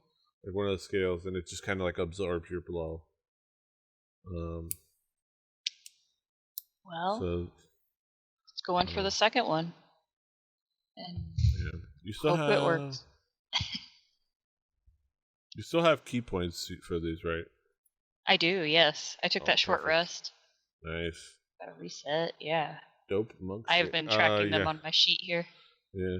So you hit him. You hit her. You like. Oh, I was like, ugh. And then you take that information. Like, okay, no, not the right spot. And you're able to like rear back again and find the right spot to kind of like drive your fist in. Very nice. For 6 bludgeoning damage. She is rough. That ends my turn. It sure does. Goes over to the cursed halfling. I mean, I'm just cursed in a very particular way. Of which don't matter anymore because I'm going to go up and I'm going to use what worked once. Will work twice. Stabbing it? I'm going to throw my short sword. Well, I'm going to swing my short sword. Yes. And do I hit? Don't give the giant thing you a just sword. hit. You're able to like. Ooh. So, nice. how do you want to do this? God, every time. With gusto. Like, I'm gonna go. Look at that can I purple cut blood. the snake lady in half with like my little tininess, but perfectly? I'm gonna say it's probably you can. What you'll do is you'll bring him with your short sword, and you get her in just enough that you go all the way hilt deep, and you feel her like life essence come out. You go,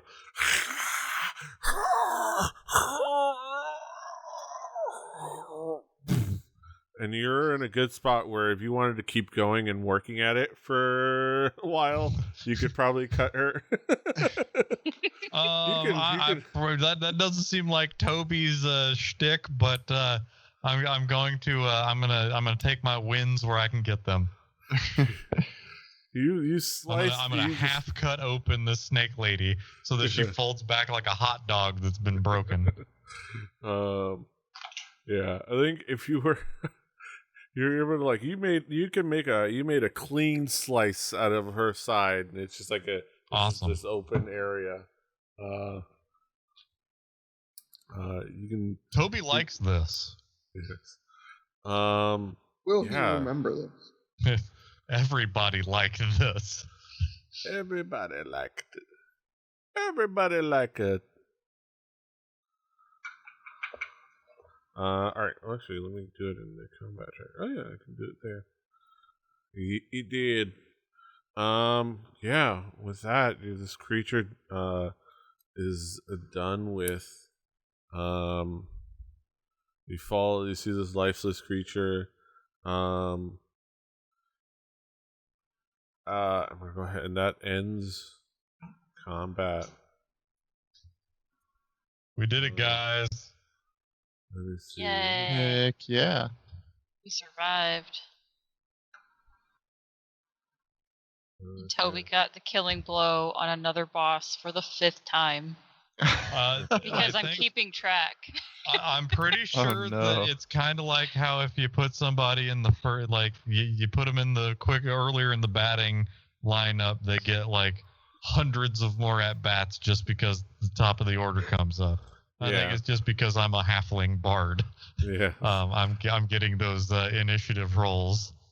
So, one of the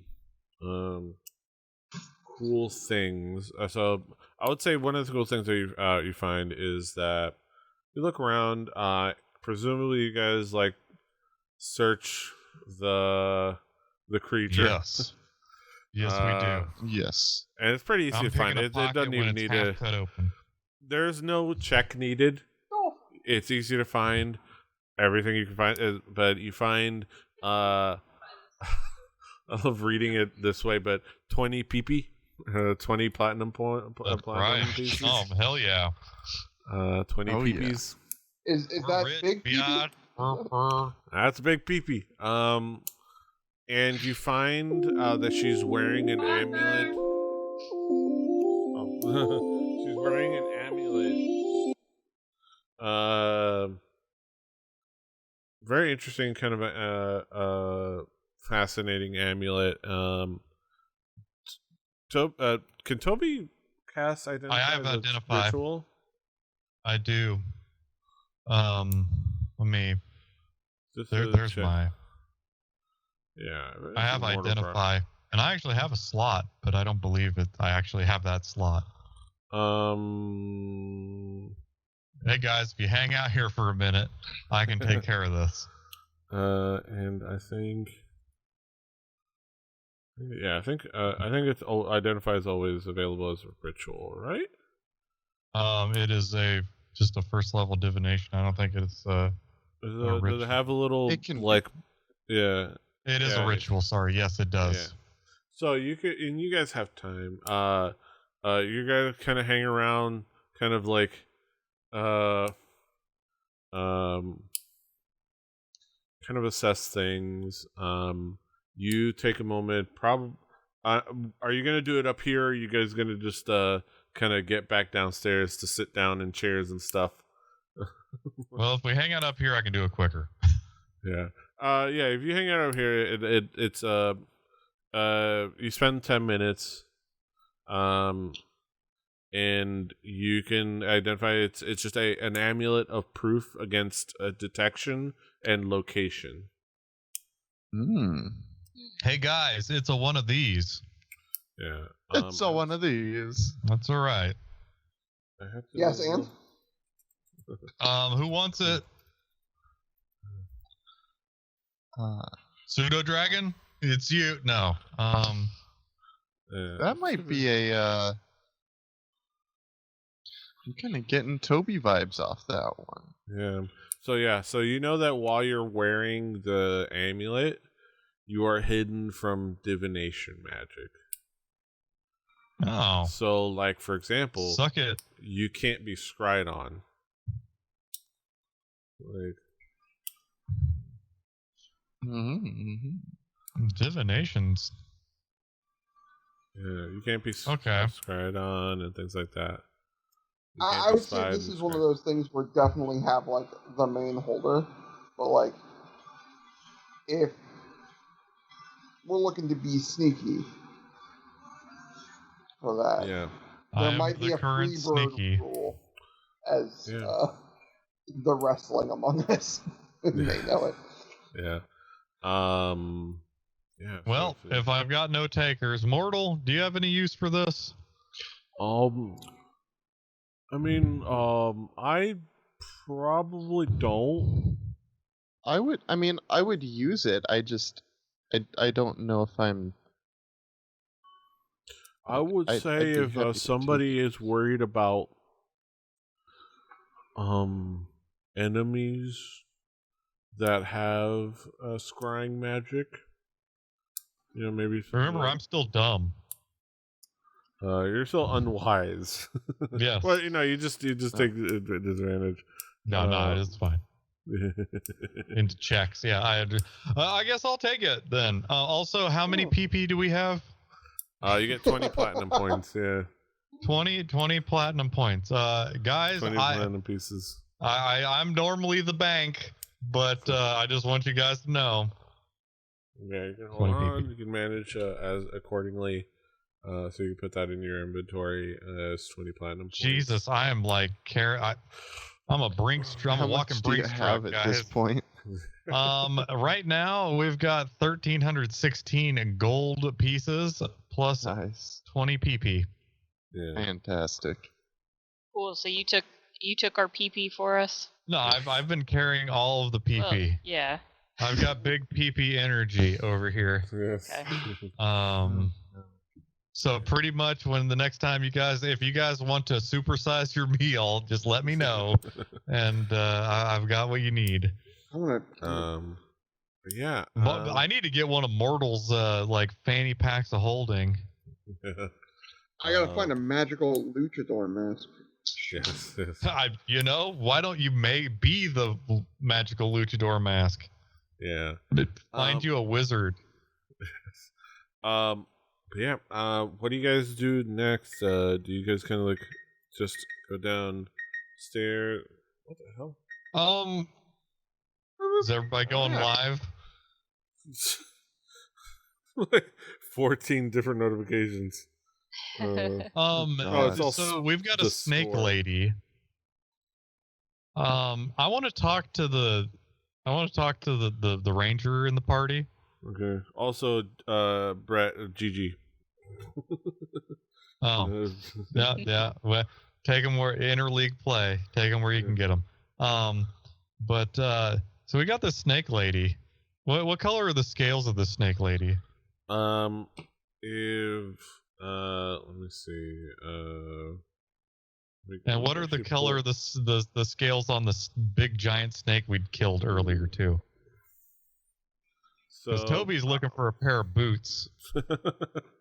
The previous one was a green one. Let me just use this handout. Whatever the picture on this thing shows, it is.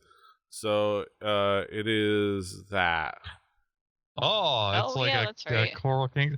Okay, Toby is. I'm gonna take like enough to go to get some good boots made. I do have a set of leatherworkers tools. Let me according to my sheet in Forge here. Are you proficient in them? I have no idea. If he's not proficient, I am a bard and I can I can fake it.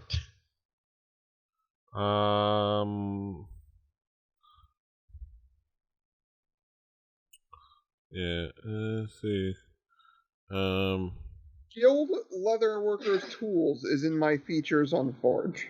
Okay. Let me actually. Don't know if that means anything for anything. We could have enough that we could all have the most cool black, yellow, then red boots that all match. Like we have enough PP to like pay a cobbler you definitely make us all know how to use them. Let me look at mortals. Leatherworker tools. Let me look at mortals. Use them. We could do that too. We could get a bunch of the skin and like take it with us. Yeah, that's what. Let me see. Does he have right tool for the job? Yeah. I have cowboy boots made out of this. All right, so now we're talking. Yeah. Let me see. Go with Toby's Daisy Dukes and his crop top. Okay. See. Yeah. So it'll take some time. So unless you let me double check Solero's inventory because Solero is proficient with leatherworking tools. He might not have them with him, but if you give Mortal an hour, Mortal's like, because you mentioned like I know how. Solero mentions that he knows how to use leatherworking stuff and leatherworking tools to be able to kind of do that, but he doesn't have any on him. He haven't had a chance to buy any, and Mortal's like, well, actually, I think I can help you out. If you can give me like an hour, I can get something put together. Mortal, if you can work on this, we can go downstairs and check on everybody else if that's okay. Yeah. So he's gonna pull out his thieves tools, I think, and because he has right tool for the job. So if he spends an hour with his thieves tool, he can basically magically manufacture any artisan's tools. Fuck yeah. Nice. Good job, Mortal. So wait a. And create one set of it. non-magical artisan's tools, basically. Cool. So he can just like sit there. So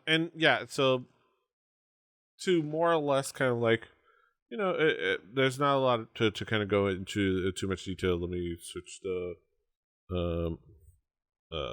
scene, so you don't need to look at maps much.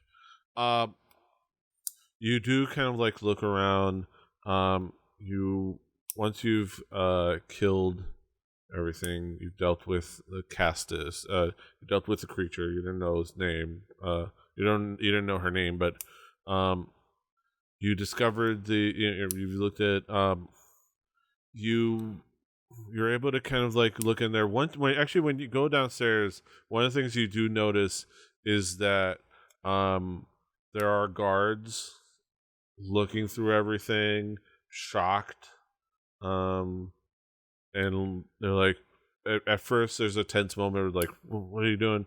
But you're able to talk everything through, and you're able to tell them, hey, we were sent here to deal with this by the Marquis, and to deal with the issue here and investigate this, and you to go through that, and you're able to kind of like they look downstairs, and you concoct a plan. You realize that even when you try to like force them, anytime you try to force them, it takes like a whole like strength check to force a person to move. So you know that it's going to take some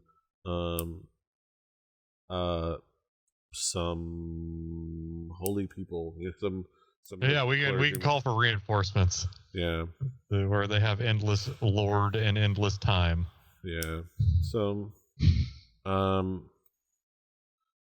and so that over time you have conversations with the guards about the situation. You're able to send word out. You let them know to contact Cassia over at the Sunfall Sanctuary in particular, because she was the one asking about this, and somebody sends word. So, and that takes a little while, obviously, because they have to get there and they have to have that conversation. In the meantime, Mortal fashions. It takes about an hour. Mortal fashions a nice set of leather workers' tools. He does tell you, hold on to these. Next time I need to make something, though, these are gonna vanish. So just keep that in mind. Okay. But for now, you have these. So he hands them over to Solero. So Toby is going to say out loud, so that everybody knows why I want to do this, is first off, this is a very fashionable, this is a thing that we can make things out of. But I would imagine, in my Toby little way, I just would love to give the owner of this bar a pair of boots made out of the skin, like you know, like a little trinket. And also we could have some while I'm at the cobbler, we could all have some real nice boots made. Yeah. So if Solero, is somebody going to assist Solero in kind of doing the harvesting?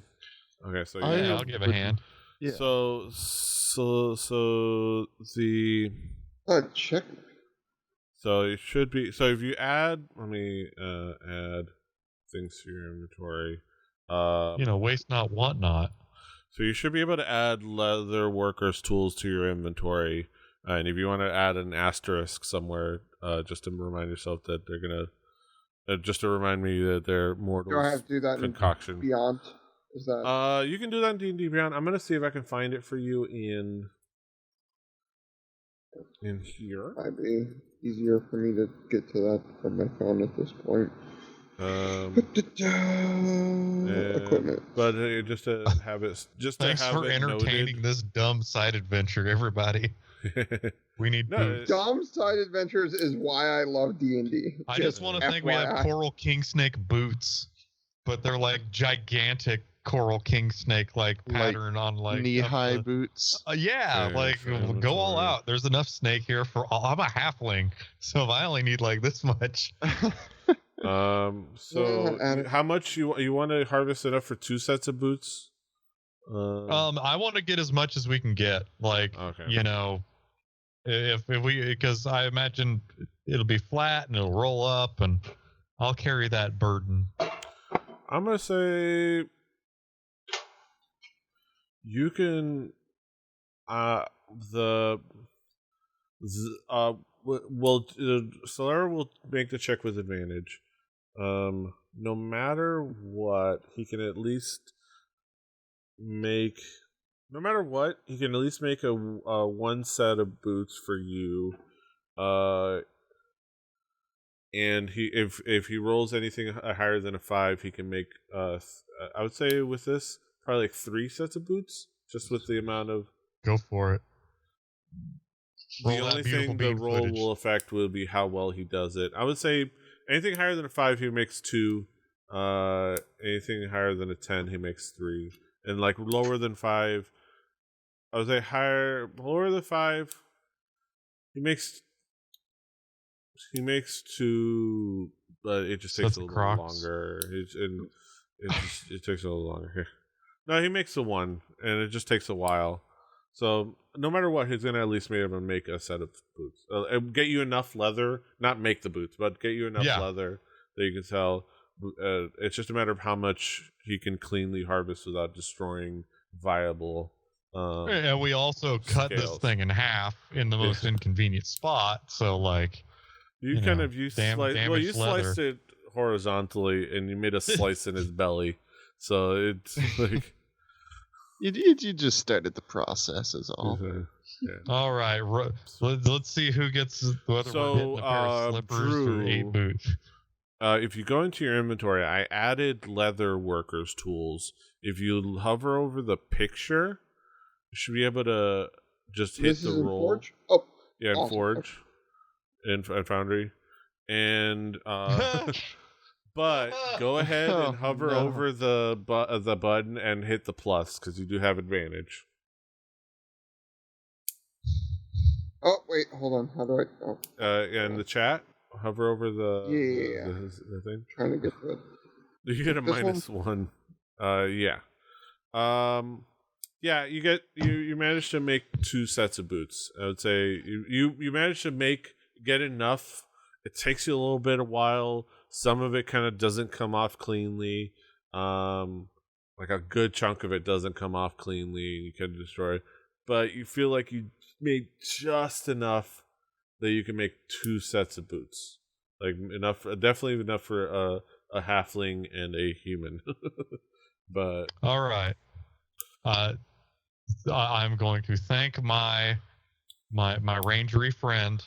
Pat on the back. It was dirty work.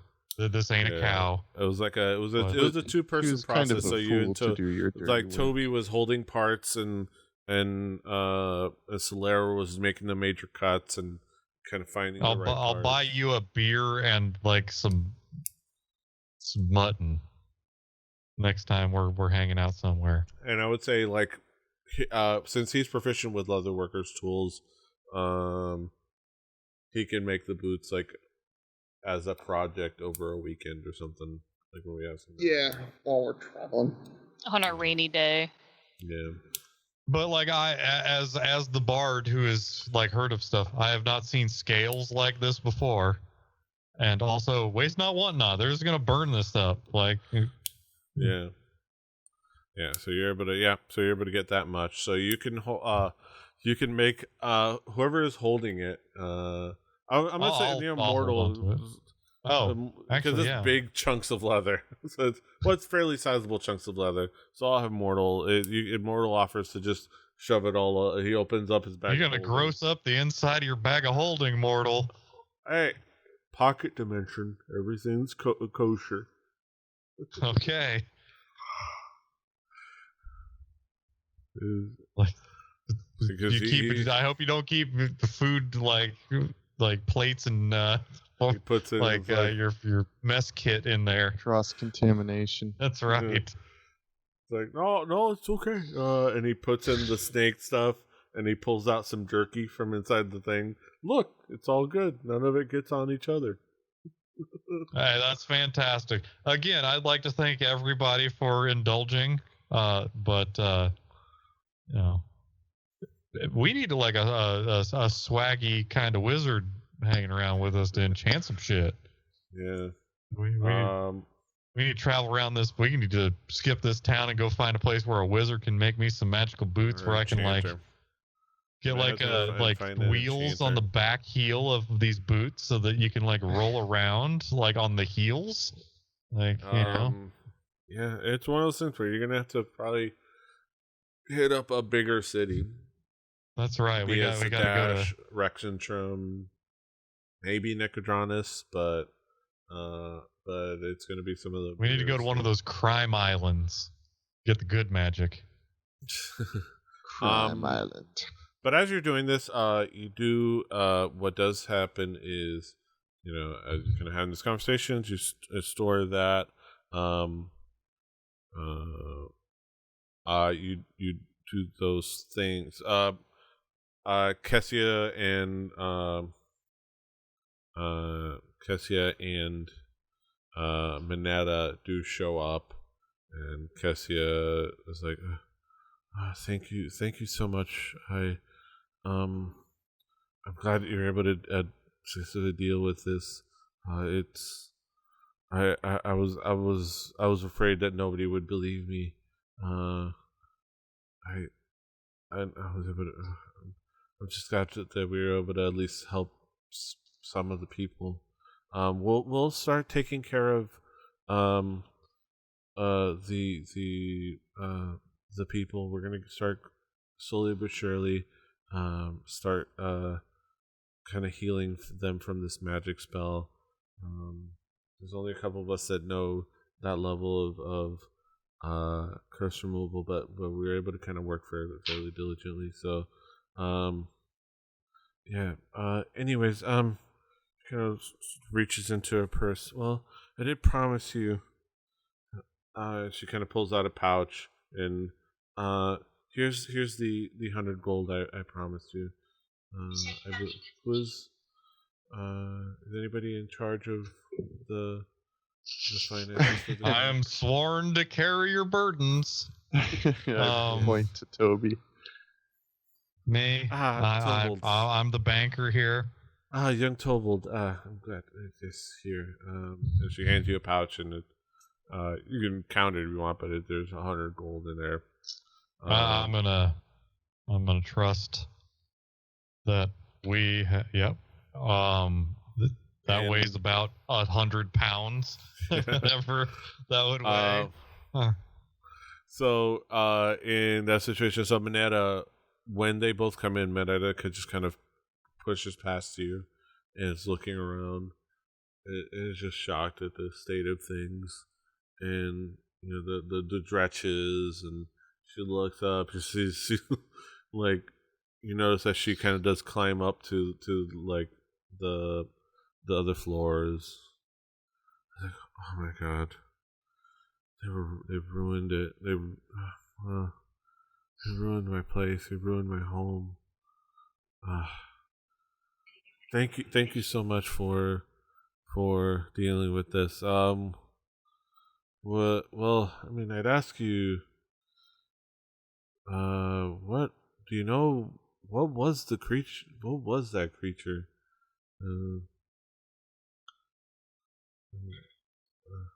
Anybody wants to ask questions later? If you want to double back, and anybody wants to cast another nature or arcana check. I will. I can do an arcana check. I can do a nature check. I'm not very good at do them separately. I'm as good at nature as I am arcana, but if you're extra naturey, I'll yield to you. Oh, I have a +3 on both, so go for it. If we metagame this. We would have talked long enough, I think, at this point where it's Jesus, I have a -1 in nature. I'm the worst fucking ranger. Okay, we're just gonna... I'm gonna do an arcana check. It's because my intelligence score is low. Sorry, guys. I pump wisdom. I don't know shit about nothing. If you put your heads together, I'm gonna say I would love to talk back and forth about the nature of this natural occurrence. If you want to either do your own check or give Toby advantage. Hey, can you check my notes? Give Toby advantage. So Toby, just hit the plus over that 5. Okay. If you hover over it, there should be a plus in there. Okay.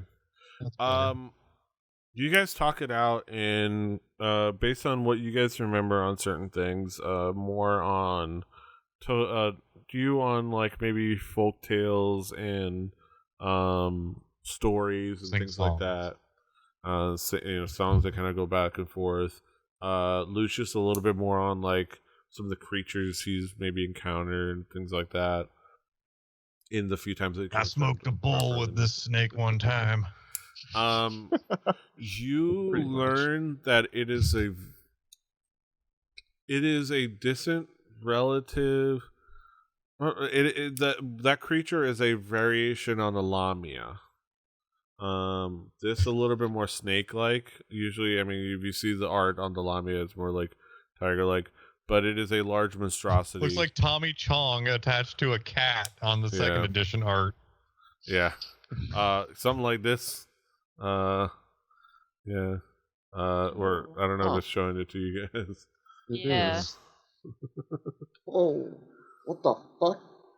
So, but you saw more of like a snake creature. And so it's similar to a Lamia. It has similar origins, similar. It's just from the way it's able to use its powers, the way it's able to disguise itself. So kind of like approach, and they also tend to like, and you know that they tend to like they tend to like having prey and hunting and culling and having like cattle. It's you can figure it was like trying to do something along those lines, especially with the line that it said earlier, like it's like there's so much livestock beyond these walls. It's hard to understand why it needed to hold these people prisoner. Maybe, but because you didn't ascertain that in particular, but there's probably a plan. There was probably a plan to hunt or cull or around the city. They had big dreams, big diabolical dreams. Had hubris. Well, I got news for it. It's dead now. She did. So I imagine you relay this like your hunch. There was a hellhound. And it killed itself. It might have broken a door. We definitely didn't do that. I mean, there were a bunch of Taylor Swifts. There was a fanatic, but it wasn't the Phillies fanatic. George Washington was downstairs. Yeah, there was a thug that like noped right on out of here. Well, yeah. I mean, we saw the guards said they saw that people ran out of a while ago. But yeah. So thank you guys so much. Like this is. I'm more grateful than you can imagine. And she goes kind of like in an area behind the bar and kind of does something a little bit hidden and kind of like opens a nondescript like plank. Yep. And pulls out a pouch. Pulls out for what you can see is maybe some stashed more, but pulls out a pouch. Panama Red. Does it smell? What does it smell like? It is. You see that it's just a sizable pouch with like 5. And she's like, "Here's the gold I promised you guys."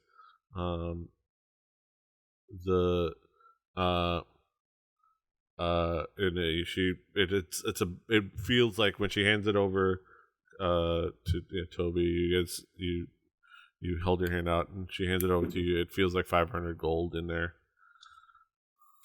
Well, I'll accept this, but only if you give us 5 draft beers. Trust holy me. crap! Trust me. Not here because this place is a mess. But we're gonna sit down for drinks. and we'll talk about everything you went through. To tell. We'll talk about that. We'll tell some stories. I'll listen to what you guys went through. I don't drink often, but I need to drink after this. Yes, drinks are on I me. saw people soiling themselves in a trance, and then I beat up a snake, and then I had to beat up a snake lady, and there were dretches. Yeah. And bad rolls made innocent people die. Yeah. After all this, I need a drink as well. Tomorrow I've got some planning to do on getting this place back in order, reinstalling my getting the rooms upstairs back in order, to getting them cleaned up. Come back when I'm done. This place could use a mechanical minotaur. That'd be fun. Just kind of have it I can get one. Ride the mechanical minotaur. I think some of them lizard folk can make it say things, so it'd be mechanical minotaur or mechanical centaur. I mean, you could do either both. One. Yeah, I'd say both. I mean, we have one right 8 seconds. That's all that matters. That's some long-term projects. So I think we can get something going. I'm definitely gonna try to get these rooms upstairs and get my lookout upstairs set up. When I get everything set up, you all are welcome back to stay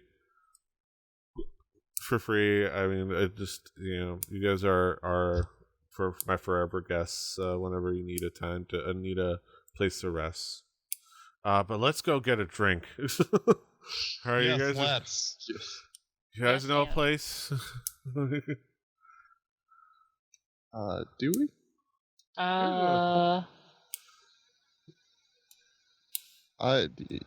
Well, you're the local. You'd surely. Yeah. Let's go crash your worst enemy's bar. Well, Can we go somewhere that has meat chunks? Because we never got those. Oh, Yeah. I don't want. I do owe you some. I owe you some places. I know a couple places there. I wouldn't call them enemies. I would say they're fellow competitors, and they're still good friends around here that have good establishments. We can do. Let's. I'll show you. We'll head out there, and just follow me, and then you guys head out. And as you guys head out, you do notice that the guards are kind of holding court outside and addressing people in and out, addressing kind of a couple of the clergy. And talking to them, talking over some planning with the clergy. You see a couple of the acolytes from the Psalmfall Sanctuary, including Cassia, having conversations about what they're going to do. You do see various citizens come up, run up and try to ask about and you see a lot of people get bittersweet relief reactions, almost like they got bittersweet news, maybe they got confirmed that somebody is there, but also found out their situation. You see at least one person is utterly disappointed. One woman is utterly disappointed and just kind of just walks off in the distance. But yeah, just that's kind of the goings on, and you kind of walk with Minetta off to have some drinks and food, kind of rested and gonna deal with this, the aftermath of all this, and as you walk off Port Damali on your post-battle pub crawl, that's what we'll call it for the evening. As we walk by those guards, as soon as we're behind them, Lucius just produces from out of nowhere a joint and takes a puff and puts it back. If he needs help, my prestidigitation's ready to make that joint be unfindable by any search or seizure. in all of that, it doesn't seem to register on anybody, even the people that may have noticed. The dankest cloud would not draw their attention from the smell of people in a trance. Yeah. But yeah, that's that brings us to the end of another fantastic adventure of Through the Tomes. Thank you all for being with us. Thank you all for being with us on this journey. That's the end of course, this adventure, Snakes in a Bar. You can of course get it on issue 12 of Broadsword Monthly. You can also subscribe to Broadsword Monthly on DM Dave's Dave's Patreon. not here, man, but you Dave can find him. Yeah. Go check out the Kickstarter, or you might be able to just pretty soon, once the Kickstarter kind of like funds and finishes up, I believe they have like this whole thing where you can like just follow it up by doing late pledges. So I would just go ahead and check if you could do like late pledges to just pre-order the stuff. It's the way it works these days anyway. Yeah, cool stuff. And you know, you might see, maybe I'll do some like side adventures with some of that stuff in the future with like getting some people together to do some of that. Maybe properly go through the Hand of the Gate adventure. But yeah, keep an eye out for that.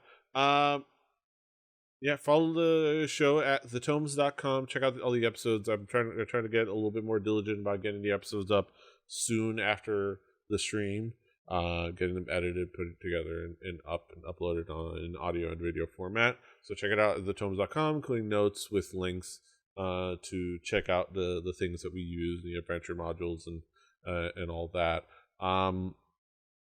Yeah, check out all the stuff there. What else do you do, Petey? We stream here. Follow the channel Revelli TV. We stream every Tuesday, Wednesday. It's all over. Trying to get this in frame. Every Tuesday, Wednesday, Thursday, and Friday. So every Tuesday through Friday, for sure. Sometimes Mondays. But when it's majorly. Yes. Tuesdays we do this. We do Dungeons and Dragons. Wednesdays we do Record Breakers, our music podcast, where we talk about music, share music with each other. It's a fun time. Thursdays we do Space Trucking. Honk. We're playing Starbound. We're having a lot of fun. This week we're probably going to be doing a little bit more decorating with eyeballs. Interior decorating. I have a plan. I have a dastardly disgusting plan with those piles of eyes. Sometimes we have Central Pennsylvania's own Patrick the Swagger. Yes. We're gonna have him come out talk about baseball, and who knows? Maybe one of these days we'll get both Matt and Patrick. Patrick is literally like Punxsutawney Phil. He comes out, and then you're like, "Please don't see your shadow," and then we get to see him. It's like once a year. But it's good to hang out with him and talk to him. All kinds of stuff. So it's chill time, playing Starbound, hanging out, talk about stuff. Hood rat things with our friends. Hell yeah. Friday nights, doing our Let's Play.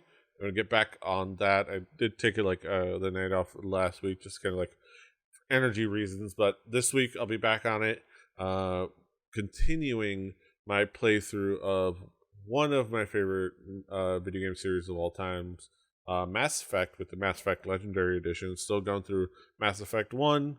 Gonna probably clean up some side missions. Who's best girl? Who's best girl? Solero. Once you go blue, you know what to do. That's exactly right.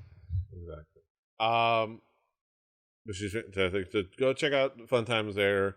With all the dialogue choices. Looking forward to finishing that game, and also checking out. I'm looking forward to like playing that whole. Making woohoo.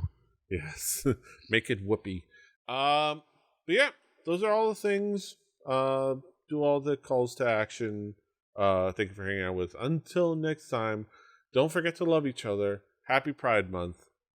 Hasta los huevos. Toodaloo. Bye. Hashtag find Luke. I'm gonna have the best halfling cowboy boots ever. And they're going to be like Coral King snake print, but like blown up.